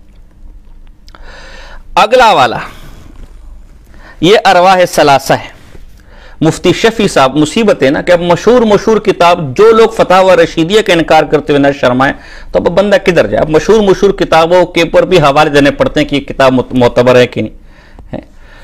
اس کے اوپر مفتی شفیع صاحب رحمہ اللہ کا مقدمہ ہے، حضرت شیخ تھانوی رحمہ اللہ کی ایما پر یہ لکھی گئی ہے۔ یہ ارواح ثلاثہ جدید ایڈیشن، قدیم میرے پاس گھر میں پڑا ہوا ہے، یہ جدید ایڈیشن ہے، اور جناب جی اس کا میرے پاس صفحہ نمبر ہے 39 پہ لکھتے ہیں کہ اتفاق بیٹھے ہوئے تھے، کہتے اتفاق سے عبدالوہاب نجدی کا ذکر چھڑ گیا۔ ان میں سے دو آدمیوں میں اس کے متعلق مناظرہ ہونے لگا۔ ایک نے عبدالوہاب کی مذمت اور تفسیق و تکفیر شروع کر دی، یعنی برا بلا، یہ نجدی ہے، یہ وہ ہے، جیسا کہ لوگ کہتے ہیں۔ دوسرے نے اس کی تعریف و تحسین اور خوب گفتگو ہوئی۔ ان میں سے ایک مذمت کرنے والے نے یہ بھی کہا کہ عبدالوہاب بددین تھا اور اس نے ابن تیمیہ اور ابن قیم مردودوں معاذ اللہ اور بددینوں معاذ اللہ کے دین کو چمکانا چاہا۔ اتنے میں اتفاق سے شاہ عبدالعزیز محدث دہلوی رحمہ اللہ فرماتے مکان سے تشریف لے آئے۔ شاہ صاحب ابھی بیٹھنے بھی نہ پائے تھے کہ اس شخص نے جو عبدالوہاب کا مخالف تھا شاہ صاحب سے کہا کہ میں تو کہتا ہوں کہ عبدالوہاب کافر تھا اور ایسا تھا ویسا تو اس نے اپنے تیمیہ اور اپنے قیم جیسے بددینوں کے دین کو رواج دینا چاہا۔ شاہ صاحب نے اس کے منہ سے الفاظ سنتے منہ پر انگلی رکھی اور فرمایا ہاں ہاں ہاں ہاں، یعنی چپ چپ چپ، اور دیر تک ایسے کیا۔ مطلب یہ تھا کہ نہایت بری بات ہے، یعنی عبدالوہاب نے محمد بن عبدالوہاب نے جو بدمذہب بددین یا کافر یا ظالم مضل کہنا بہت بری بات ہے، یہ شاہ عبدالمحدث دہلوی کہہ رہے ہیں۔ اللہ، اور حضرت تھانوی نے اس کو نقل کرے، مفتی شفیع صاحب شائع کر رہے ہیں۔ اس کے بعد بیٹھ کر فرمایا کہ عبدالوہاب نے سچا، اللہ شکر ہے کہ شاہ عبدالمحدث دہلوی رحمہ اللہ آپ کا انتقال پہلے ہو گیا، ورنہ آپ کی بھی خیر نہیں تھی، آپ بھی پکے ٹکے نجدی تھے۔ فرمایا کہ سچا اور پکا مسلمان اور متبع سنت تھا، مگر بد عقل اور ابن تیمیہ اور ابن القیم، یعنی عقل میں ذرا کمی تھی۔ کوئی مسئلہ نہیں، انسان ہے، کوئی مسئلہ نہیں، مسئلہ تو ہے کہ آخر گمراہ تھا کہ نہیں تھا۔ بھی نہایت سچے اور پکے مسلمان تھے مگر بشر تھے، ان سے غلطی ممکن ہے اور اس غلطی کی بنا پر ان کو برا بلا کہنا ہرگز نہیں چاہیے۔ تو دیکھیں انہوں نے محمد عبد الجی کو پکا ٹکا سچا مسلمان متبع سنت کا، یہی بات ملفوظات محدث کشمیری ہے جو میرے پاس نسخہ ہے، اس کا صفحہ نمبر 171 ہے، یہی ملفوظ یا نقل ہے اسے متبع سنت کا۔ اور آگے سعودی نجدی حکومتوں کی بھی بڑی تعریفیں بیان کی کہ ہماری ملاقاتیں ان سے ہوئی تو بہت جو ہے وہ ان کی اچھی۔ وہ چھٹا والا، اللہ اکبر، یہ چھٹا والا تسکین الصدور کا ہے، بڑے بڑے اکابر کی تقریضات اس کے اوپر ہیں، اور یہ وہ کتاب ہے جو جمعیت علماء اسلام کے حکم پر لکھی گئی، اور جمعیت علماء اسلام کے مشیران کے سامنے امام اہل سنت مولانا سرفراز خان صفدر صاحب رحمہ اللہ اس کتاب کو پڑھا اس تسکین الصدور کے اور اسی کتاب کو پڑھ کے آج لوگ اشاعت توحید و سنت سے مناظرے کرتے ہیں، اور یہ حضرات بھی اسی کتاب کے بغیر مناظرہ کر کے دکھائیں۔ تو اس کتاب کے اندر لکھتے ہیں، صفحہ نمبر ہے 265، محمد بن وہاب نجدی رحمہ اللہ اور ان کے پیروکار مسلکن حنبلی ہیں جو مقلدین ہی کے ایک فرقہ ہے۔ حافظ ابن تیمیہ رحمہ اللہ اور حافظ ابن قیم کی تحقیق پر اعتماد کرتے اور ان کو اپنا پیشوا تسلیم کرتے ہوئے ان کی کتابوں کی خوب نشر و اشاعت، صفحہ نمبر 267 کرتے ہیں۔ محمد بن وہاب رحمہ اللہ باوجود مقلد اور حنبلی ہونے کے سطحی ذہن کے آدمی تھے اور توحید و سنت کے خوب دائی تھے۔ دماغ ذرا کچا تھا، کمزور تھا، لیکن تھا متبع سنت، توحید و سنت کا دائی تھا۔ ان سے وقتی مصلحت کے پیش نظر کچھ عوامی غلطیاں سرزد ہو چکی تھیں جن کی وجہ سے وہ عوام میں خاصے بدنام ہو گئے، اور علامہ شامی اور مدنی جیسے بزرگ بھی ان سے متاثر ہوئے بغیر نہ رہ سکے۔ بس علامہ شامی کا جواب بھی رملہ ہو گیا اور مدنی کا جواب بھی ہو گیا کہ وہ بیچارے غلط فہمی کی بنیاد پر انہوں نے وہ رائے قائم کی، لیکن ان کے بارے میں صحیح نظریہ وہی ہے جو علامہ آلوسی، غالباً مراد سے محمود شکری آلوسی ہیں، جنہوں جو یہ صاحب المعانی کے پوتے ہیں اور جنہوں نے تاریخ نجد لکھی ہے، اس کے آخر میں ان کی تعریف کی ہے۔ اور گنگوئی جن کا حوالہ میں دے چکا ہوں، ان کے بارے میں صحیح رہے وہ جن لوگوں نے دیا کہ بھی بڑا کچھ لکھا کہ انگریزوں ان کے خلاف بڑا پروپاگنڈا کیا، یہ کیا وہ کہ، تو یہ تسکین الصدور جو ہماری اتفاقی کتاب ہے، ہمارے نظریات کی تائید کتاب ہے، اس میں اسی طرح ڈاکٹر علامہ خالد محمود صاحب رحمہ اللہ، یہ کون تھے علامہ خالد محمود صاحب؟ یہ اتنے بڑے بزرگ تھے جن کی تائید میں اتنی بڑی کتاب شائع ہوئی ہے۔ اس وقت کے قریباً تمام موجودہ اکابر ان کو اپنے بزرگوں میں سے مانتے ہیں۔ یہ نجم الفتاوی والے سے بڑے بزرگ ہیں، اور باقیات فتاوی رشیدیہ والے سے بڑے بزرگ ہیں، اور رفع الغاشیہ والے تو ان کے پاؤں کی جوتیاں سیدھی کر لے تو بھی اس کے لیے اعزاز ہے۔ انہوں نے مطالعہ بریلیہ جلد نمبر 8 میں کئی صفحات، وہ اس وقت میں اپنے ساتھ لایا نہیں، ساتھیوں کو کہوں گا کہ اس کی تصویر لگا دیں، محمد وہاب نجدی رحمہ اللہ کی تائید اور توثیق کی۔ اللہ اکبر کبیرہ۔ اگلا حوالہ، یہ آپ کے مسئلہ کا حل، اس میں لکھے کہ حال ہی میں کتابچہ انکار حیات النبی ایک پاکستانی فتنہ جو حضرت شیخ الحدیث کے غالباً نواسے مولانا محمد شاہد صاحب نے ترتیب دیا ہے اور اسے حضرت کی ایما پر یعنی حکم پر لکھنا بتائے، اسی میں محمد وہاب کو شیخ الاسلام والمسلمین لکھا۔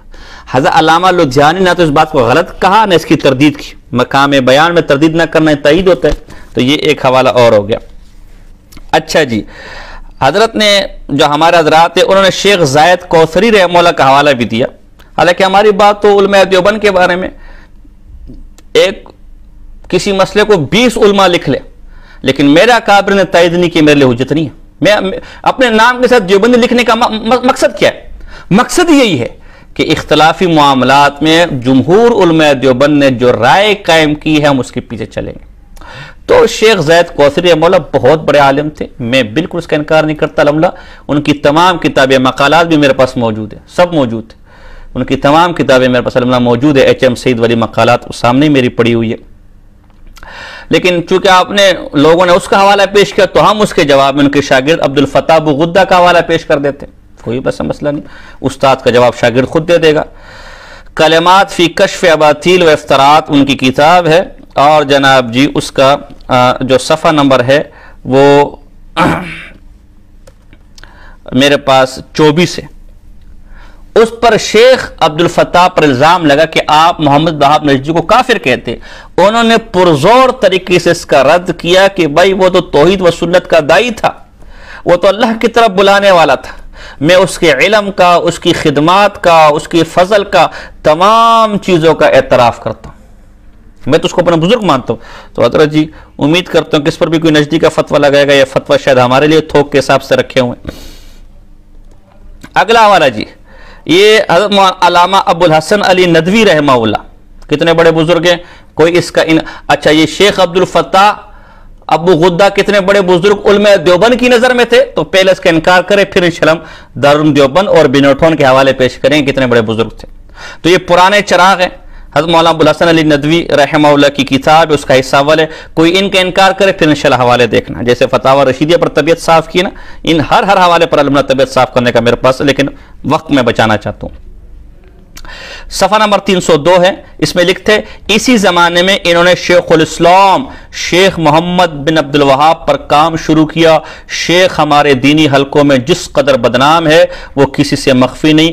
انگریزوں اور ترکوں نے، علماء حجاز نے اپنی مسلط سے ان کے متعلق جو کچھ مشہور کر دیا ہمارے علماء نے بلا تحقیق و تفتیش تسلیم کر لیا، اور کسی نے براہ راست ان کی تصانیف، اللہ ہمارے اکابر تو مشورہ دے رہے ہیں ظالموں براہ راست تصانیف کا مطالعہ کرو۔ میں کر کے بیٹھا ہوں، میں کہتے ہیں ایسی باتیں نہیں کرتا، اور ان کے حالات کے صحیح ماخذ کے مطالعہ کی زحمت گوارا نہیں کی۔ ضرورت تھی کہ کوئی مرد فلاں فلاں، دیکھو شیخ الاسلام والمسلمین کے عبد الوہاب نجدی رحمہ اللہ کو، تو یہ تو آپ کے نزدیک مسلمان بھی نہیں ہوں گے معاذ اللہ۔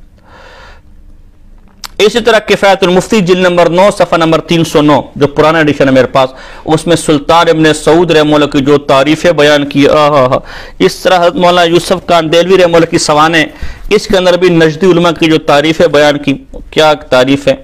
اگلا آخری حوالہ، زبردست حوالہ، حسن جان شہید رحمہ اللہ، جو پہلے آڈیو ساتھیوں نے لگا دی ہوگی، وہ بہترین حوالہ ہے۔ تو یہ تمام حوالے پھر خاص کر مولانا منظور نعمانی صاحب نے کی کتاب کی، جس کے بعد کسی قابل ذکر دیوبندی نے عبد الوہاب نجدی کے خلاف نہیں لکھا، اکا دکا کو چھوڑ دیں، کسی قابل ذکر جمہور نے اسی، اور آج بھی دارالعلوم دیوبند کا فتویٰ یہی ہے، نہیں لکھا۔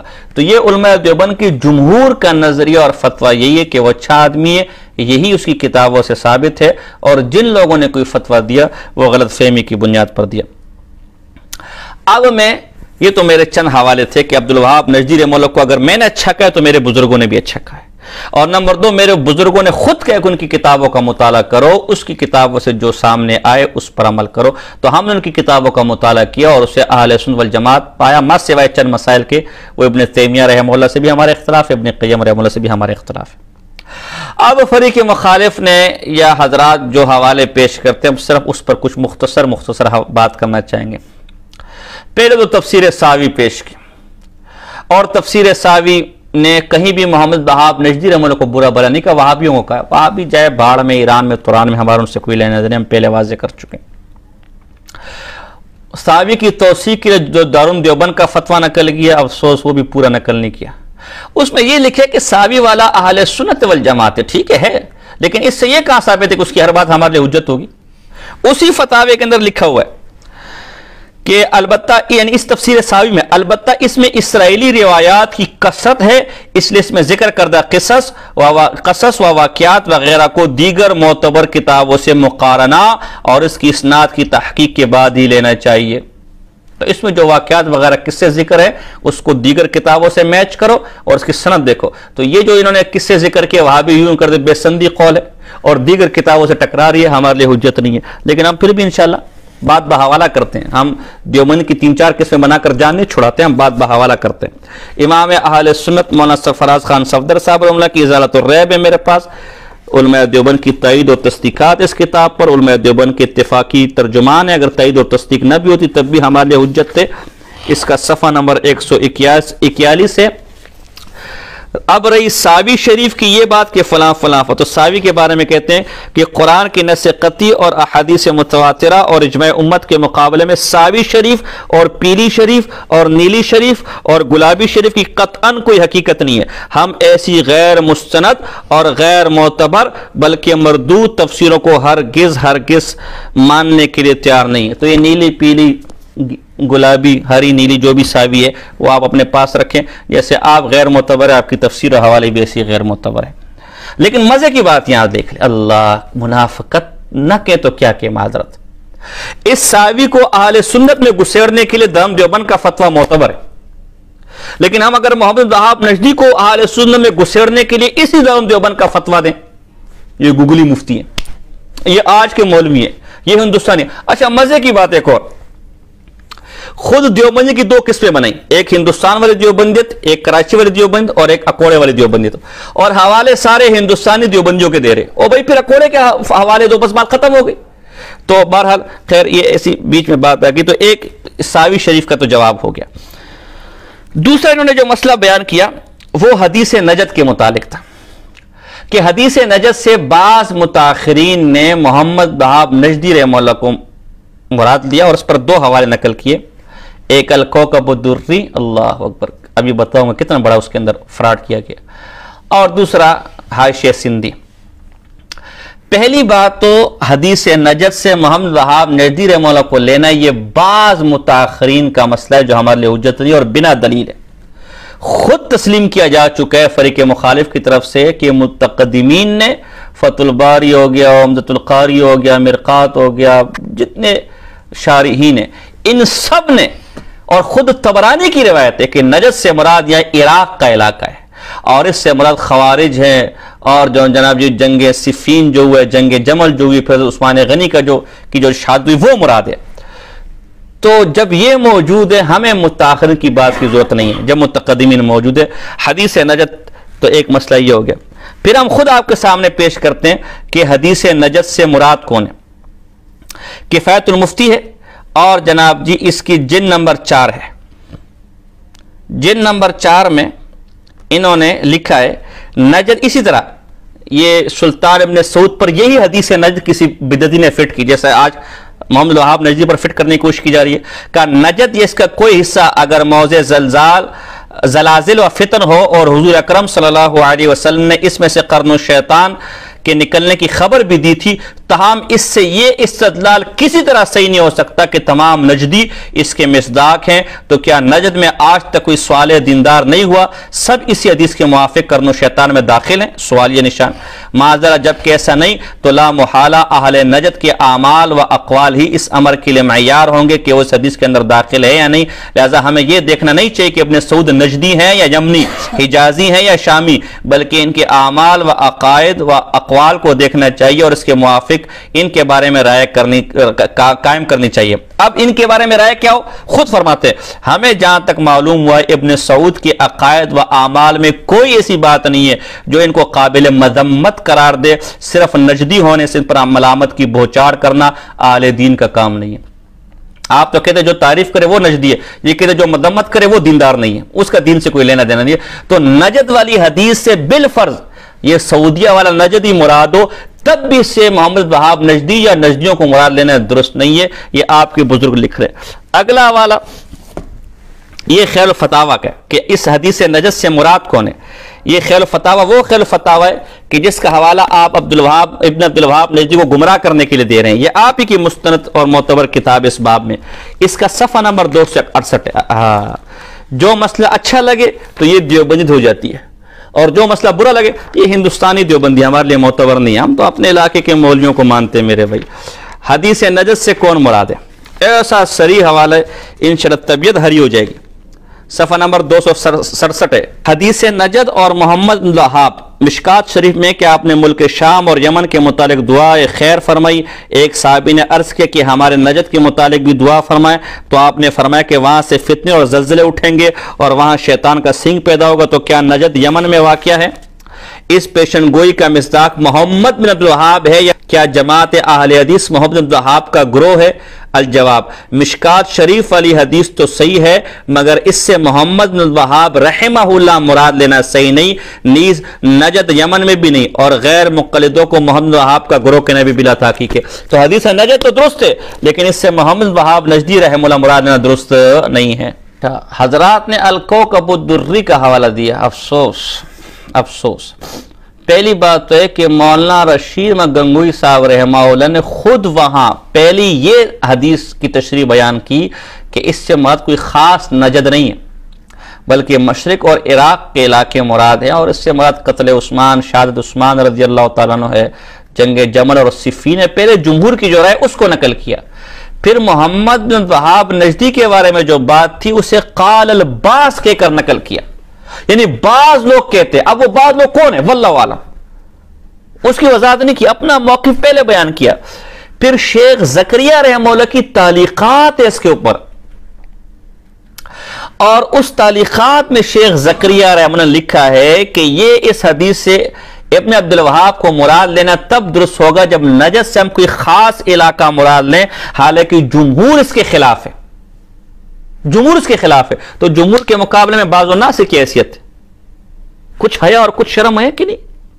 اور پھر خود شیخ زکریا نے نیچے فتاوی رشیدیہ کا حوالہ نقل کیا کہ مولانا گنگوئی رحمہ اللہ نے خود فتاوی رشیدیہ کے اندر محمد وہاب نجدی رحمہ اللہ کی توثیق بیان کی. اللہ، تو ایک تو حدیث نجد کا مصداق محمد وہاب نہیں ہے، اور مولانا گنگوئی کی جو کوکب الدری ہے اس میں بھی مراد نہیں لیا، بلکہ بعض الناس کی طرف اس قول کو منسوب کیا، اور شیخ زکریا رحمہ اللہ تعلیقات میں اس کی وضاحت کر دی کہ یہ قول درست نہیں ہے، اور خود شیخ کا قول بھی اس کے خلاف ہے. اور شیخ زکریا کا قول کیا ہے وہ ہم آپ کے مسائل کا حل اور مولانا منظور نعمانی کی کتاب کے حوالے سے آپ کو دکھا چکے.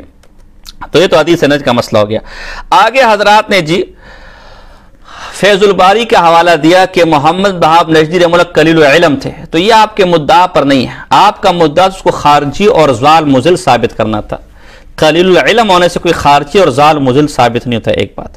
نمبر دو، اسی فیض الباری کے بارے میں مولانا منظور نعمانی نے لکھا ہے کہ یہ اسقبیل امالی ہیں، اس میں کئی چیزیں غلط نقل ہو گئی ہیں، لہذا تقویت الایمان کا جو رد اسی فیض الباری کے اندر کیا ہے وہ بھی درست نہیں. اور محمد وہاب نجدی کے بارے میں جو کچھ لکھا گیا وہ بھی کاتب کی غلطی ہے، کس نے اپنی طرف سے ڈال دیا.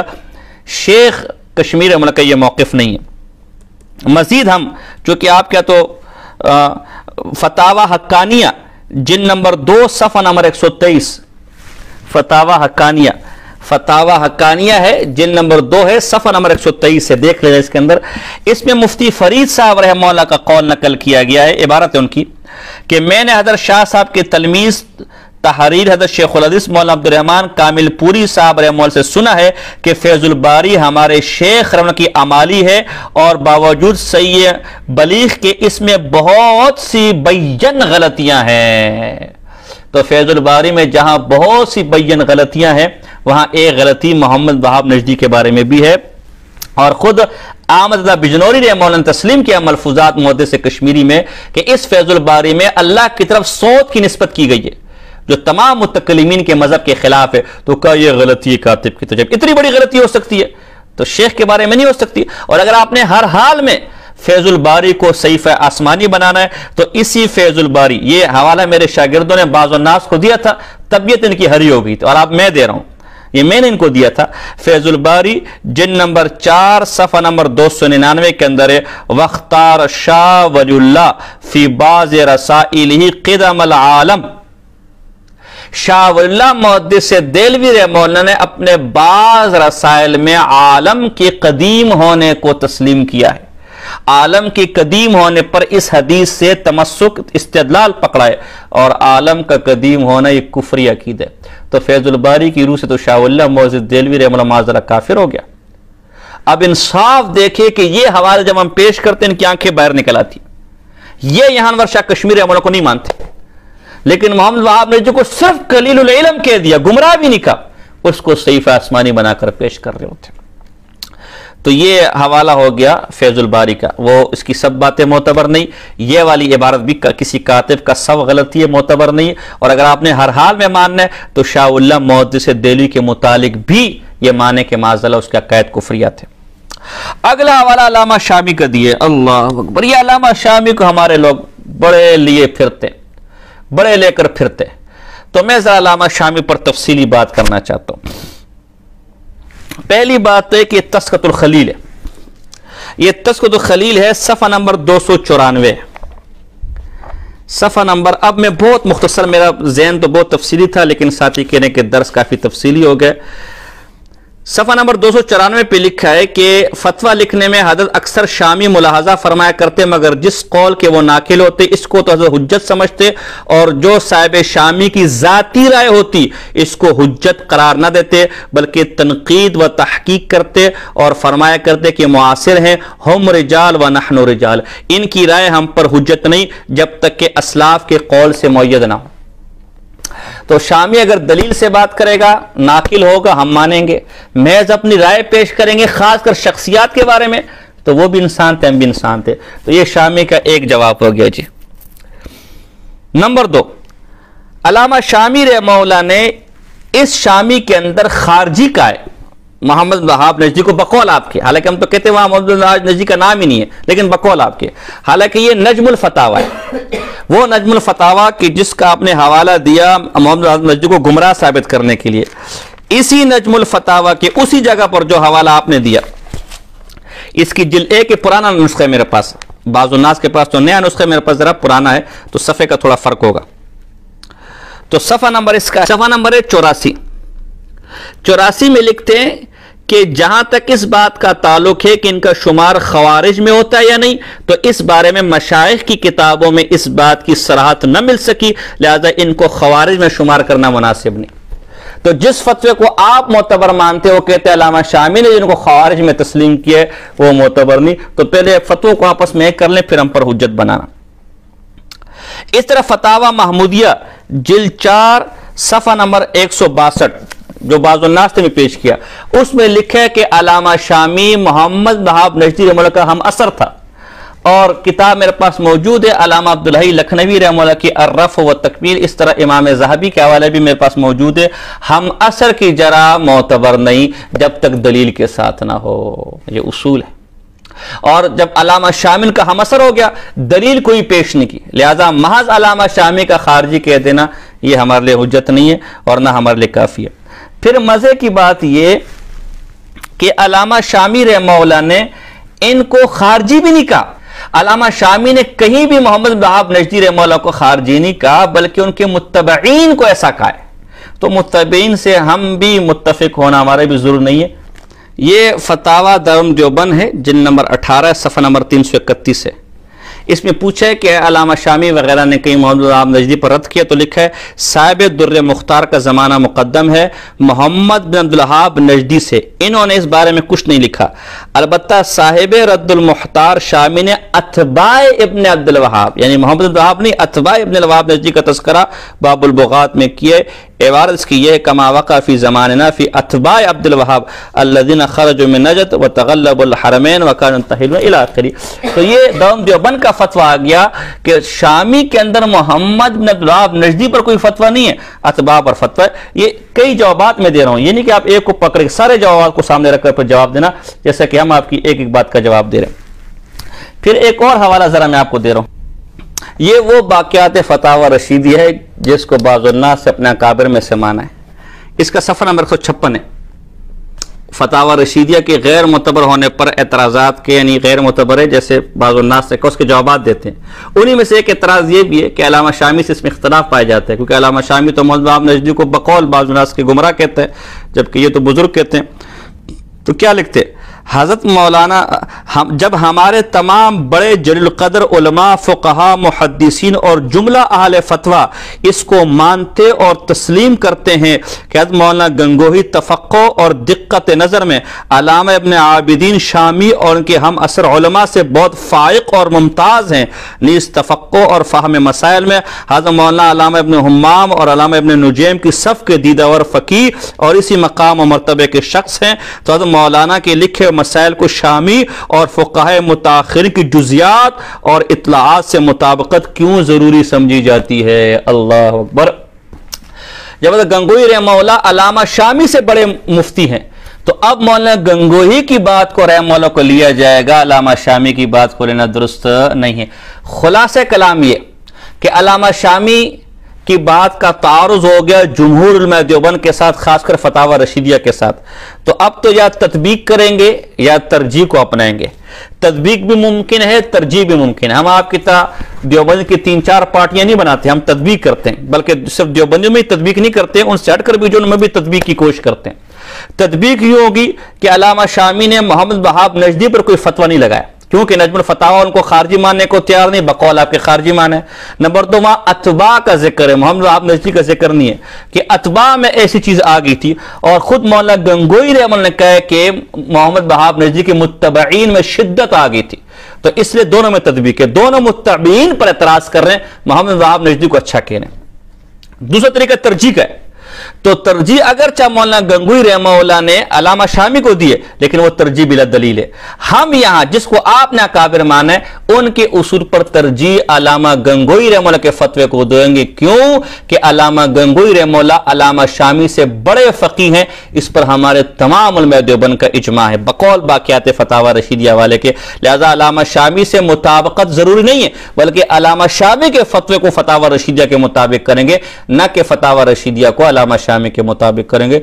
اور بھی اس علامہ شامی کے میں اتنے جوابات دے سکتا ہوں، میں نے تیار رکھیں، لیکن ماننے والے کے لیے بھی اتنا بھی کافی اور نہ ماننے کے لیے مولانا منظور نعمانی رحمہ اللہ نے علامہ شامی کے اس فتوے کو اسی غلط فہمی کی بنیاد پر رکھا ہے کہ جس غلط فہمی کی بنیاد پر مولانا مدنی رحمہ اللہ وغیرہ نے اعتراض کیے۔ بہرحال دیگر بھی انہوں نے حوالے پیش کیے۔ امام ابو حنیفہ مولانا عزیز الرحمان صاحب کا حوالے انہوں نے ایک پیش کیا، یہ وہ مولانا عزیز الرحمان صاحب نہیں جو دارالعلوم دیوبند کے، بلکہ یہ کوئی دوسری شخصیت ہے، اور اس میں بھی انہوں نے کئی بھی محمد الوہاب نجدی رحمہ اللہ کو گمراہ نہیں کہا، یہ انہوں نے دھوکہ دہی سے کام لیے، پوری عبارت نقل کرے۔ اس طرح فتاوی دارالعلوم کراچی کا حوالہ پیش کیا، کہ فتاوی دارالعلوم کراچی والے تو کہتے ہیں کہ سنتوں کے بعد اجتماعی دعا بغیر لزوم کے بھی جائز نہیں ہے، ہم اس تفصیل میں نہیں جاتے، لیکن دارالعلوم کراچی کے فتاوی وغیرہ میں کہیں بھی ان کو گمراہ نہیں کہا کہ ظالم مضل۔ بہرحال اگر کہا بھی ہو تو ہمارے خلاف نہیں۔ آخر شیخ الاسلام والمسلمین حضرت مولانا حسین مدنی صاحب رحمہ اللہ کا یہ فتاوی محمد سلیمان منصور پوری صاحب نے جمع کیا۔ یہ وہ مولانا سلیمان منصور پوری صاحب ہیں کہ جن کی کتاب النوازل پیش کی گئی، تو کتاب النوازل معتبر ہے، یہ معتبر کیوں نہیں؟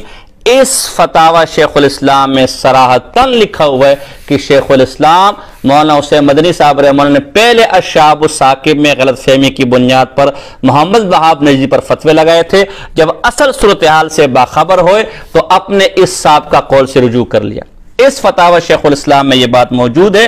اسی بات کی تائید مولانا منظور نعمانی صاحب نے، قاری طیب صاحب نے، شیخ زکریا صاحب نے، اور یہ وہی سلمان منصور پوری صاحب ہے جن کی کتاب النوازل آپ کے ہاں حجت ہے۔ اگر وہ عبد الوہاب نجدی کے خلاف حجت ہو سکتی ہے تو رجوع کے لیے ان کا فتاوی حجت کیوں نہیں ہو سکتا؟ پھر حضرت مولانا ارشد مدنی صاحب رحمہ اللہ جو آج بھی حیات ہے، میں نے مولانا عبدالقاسمی صاحب کے حوالے سے ان سے رابطہ کیا کہ اس فتوے کے بارے میں اور مدنی رحمہ اللہ کے موقف کے بارے میں آپ حضرات کے خاندان کی کیا رائے ہے۔ 1 مارچ کو میں نے ان کا یہ موقف سوشل میڈیا پر شائع بھی کیا، اور آج بھی وہ حیات ہے۔ انہوں نے کہا ہمارے خاندان کی رائے یہی ہے جو مولانا منظور نعمانی صاحب رحمہ اللہ کی تھی، اور حضرت ہمارے بڑوں نے، حضرت ہمارے بزرگ جی نے، حضرت جی نے، حضرت مدنی رحمہ نے اس سے رجوع کر لیا تھا، اور یہ فتویٰ ہم نے خود شائع کیا۔ تو یہ حضرت مدنی کے خاندان کا شائع شدہ ہے، وہ آج بھی حیات ارشد مدنی صاحب رحمہ اللہ۔ تو اسی طرح حضرت مدنی نے اگر کچھ لکھا بھی ہے تو انہوں نے رجوع کر لیا۔ بہرحال خلاصہ کلام میں پھر چند باتیں، میں نے باتیں بہت کرنی تھی، چیزیں میں نے کافی جمع کیے، اس طرف بھی کافی چیزیں، سامنے بھی کافی چیزیں تو میں نے ہاتھ ہی نہیں بڑھایا، لیکن بہرحال میں اسی پر اکتفا کرتا ہوں۔ شخصیات کی بنیاد پر اگر کوئی تحقیق کی بنیاد پر کسی کے فتوے سے وہ منکر ہوتا ہے، اس بنیاد پر اس کو مسلک سے خارج کرنا درست نہیں۔ نمبر 2، محمد وہاب نجدی رحمہ اللہ کا مسئلہ ایک تاریخی مسئلہ ہے، بقول یوسف لدھیانی صاحب رحمہ اللہ، اس میں اگر جمہور سے ہٹ کر بھی بات کی جائے تو کوئی مسئلہ نہیں۔ نمبر 3، ذہنی دالان مجھے یاد آ گیا، اچھا ہمفرے، اللہ اکبر، بعض الناس نے ہمفرے کو بھی پیش کیا، اب ہمفرے بھی بزرگ ہو گیا کہ ہمفرے نے جو ہے ان کو انگریز کا ایجنٹ کا، یہ علامہ خالد محمود صاحب کی ابقات ہے، اور ابقات کے صفحہ نمبر 367 اور آگے 2-3 صفحوں پر انہوں نے یہ نقل کیا کہ ہمفرے نے جھوٹ بولا ہے۔ محمد وہاب نجدی رحمہ اللہ سچا سچا آدمی تھا، بزرگ آدمی تھا، اور ان کو بدنام کرنے کے لیے ایک کافر ہمفرے جیسے جاسوس بے ایمان کی بات ہمارے لیے معتبر نہیں ہے۔ ایک مسلمان کو کافر بنانے کے لیے انگریز کی بات بھی اٹھا کر پیش کر رہے، یا خدا کچھ تو شرم اور حیا ہونی چاہیے۔ تو یہ علامہ خالد محمود صاحب کہہ رہے کہ ہم فریب معتبر نہیں ہے، لہٰذا اگر واقعی خدا کا خوف ہے آپ لوگوں کے اندر تو جو ہم فرے کا آپ نے حوالہ دیا ہمارے اس بزرگوں کے حوالے کی روشنی سے اس سے رجوع کرو، ورنہ ہم بھی کسی بنگی چمار کو پکڑیں گے، 200 روپے دیں گے اور کہیں گے بولو کہ فلاں فلاں بزرگ نے تیرے ساتھ یہ ایسا کیا، پھر وہ بھی مانو معاذ اللہ۔ آخر میں ذہنی دہلان میں تو نہیں کہنا چاہ رہا تھا، لیکن بعض الناس نے جو ہے وہ بڑے تڑنگ میں آ کر کہا جی ہمیں تو نہیں علم کہ کسی نے ان کو برا بلا کو، ہمارے بزرگوں میں کسی میں جرت ہے تو مرد بنے اور کوئی حوالہ پیش کرے۔ بہرحال جو لوگ دنیا سے چلے گئے بس چلے گئے، جانے دیں گے۔ ذہنی دہلان اچھا آدمی تھا، برا آدمی تھا، جانے دے، لیکن بہرحال ایک حوالہ میں پیش کر دیتا ہوں، کوئی ناراض نہ ہونا، اگر مناسب ہو تو مزید حوالے بھی پیش کر دیں گے۔ مطالعہ بریلیت ہے، جلد اول ہے، اس میں لکھا ہے حجاز میں مولانا احمد زینی دہلان، صفحہ نمبر 190، فرمایا ہندوستان میں جو خدمات مولانا فضل رسول بدایونی کے سپرد تھی، حجاز میں یہ خدمات مولانا احمد زینی دہلان بجا لا رہے تھے، آپ سعودیوں کے بہت خلاف تھے اور ابھی تک حجاز آل سعود کے زیر نگاہ۔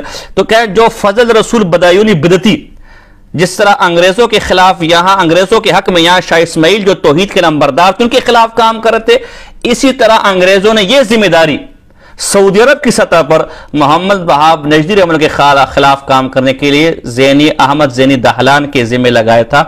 تو یہ ایک حوالہ کافی۔ بہرحال اگر احمد زینی دہلان اتنا ہی بزرگ ہے، اتنا ہی سکہ آپ کے یہاں ہے، تو جو اعتراضات محمد وہاب نجدی رحمہ اللہ کے خلاف اس نے کیے ہیں، کوئی مرد تو میدان کے اندر ہے اور ان کی اصل کتابوں سے اعتراضات ثابت کرے، ہم ماننے کو تیار ہے کہ واقعی بڑی پہنچی سرکار ہے۔ تو یہ چند مختصر میری گفتگو تھی، انشاءاللہ کسی کو اگر جواب کی ہمت ہوئی تو مزید بھی انشاءاللہ یار زندہ صحبت باقی۔ کوئی بات کسی کو بری لگی، انسان ہے، نوجوان آدمی ہے، بعض اوقات آدمی غصہ ہو جاتا ہے، ظاہر فریق مخالف نے بھی نجدی کی رٹ لگائی ہوئی ہے، نجدی سے دیکھو نا، بات سے بات یاد آ رہی ہے۔ یہ آج کل بڑے کہہ رہے ہیں جی وہابی دیوبندی وہابی نہیں، وہابی دیوبندی نہیں، واقعتاً ہم وہابی ہم نجدی نہیں ہیں، لیکن جن کے منہ پر بات پہ نجدی وہابی گردان ہے نا، ان کے لیے ذرا میں ایک حوالہ دینا چاہتا ہوں۔ یہ مولانا یوسف کاندیلوی رحمہ اللہ کی سوانح حیات ہے اور صفحہ نمبر 193 بہت کچھ میرے پاس پڑا ہوا ہے حضرت، لیکن ہم پردہ رکھنا چاہ رہے ہیں، آپ مت ہمیں مجبور کریں۔ یہ صفحہ نمبر 193 ہے، اس کا جواب میں نے دیا دفاع میں، لیکن یہ میں صرف ان لوگوں کو دینا چاہتا ہوں کہ جن کی زبان پر صبح شام نجدی کی گردان ہے، جی فلاں نجدی ہے فلاں نجدی ہے۔ شیخ زکریہ رحمہ اللہ نے لکھا ہے صفحہ نمبر 193 پر کہ اللہ سے دعا کرو اور اگر دیکھو کہ ان میں سے کوئی بات بھی نہیں ہوئی تو مولوی صاحب میں خود تم سے بڑا وہابی ہوں۔ شیخ زکریہ کہہ رہے کہ میں بہت بڑا وہابی ہوں، اور کفایت المفتی میں تو جگہ جگہ لکھے کہ ہمارے ہندوستان وغیرہ دیار پاکستان میں متبع سنت کو وہابی کہا جاتا ہے۔ اہل بدعت کا یہ شعار ہے کہ اہل توحید اہل سنت والجماعت علماء دیوبند کو وہابی کہہ کر بدنام کرتے ہیں۔ تو اس لیے ذرا اس حوالے سے بھی ہاتھ ہلکا رکھے، ورنہ بڑے مسئلے مسائل آپ کے لیے پیدا ہو جائیں گے۔ باقی نہ ہم وہابی ہیں، نہ نجدی ہیں، نہ محمد وہاب نجدی رحمہ اللہ ہمارے بزرگوں میں سے، نہ ہمارا پیر ہے، نہ ہمارا استاذ ہے، نہ ہمارے مشائخ میں سے، نہ ہمارے ایسے اکابر ان کا قول و فعل عمل حجت ہو۔ ہاں ہم یہ سمجھتے کہ اللہ نے ان سے توحید و سنت کا کام لیا ہے، ان کے اکثر مسائل ما سوائے چند کے وہ اہل سنت والجماعت کے مطابق تھے، لہذا انہیں برا بلا نہیں کہنا چاہیے۔ ان کی جو توحید کے متعلق تعلیمات ہے ان کو لے لینا چاہیے، اور جن مسائل میں جمہور سے یہ ہٹ گئے ان سے اختلاف رکھنا چاہیے۔ اگر اس بنیاد پر کوئی ہمیں وہابی نجدی کہتے ہیں تو یہ ہم اکیلے نہیں ہیں، یہ پھر بڑے بڑے بزرگوں کو بنانا پڑے گا۔ وما علینا الا البلاغ المبین۔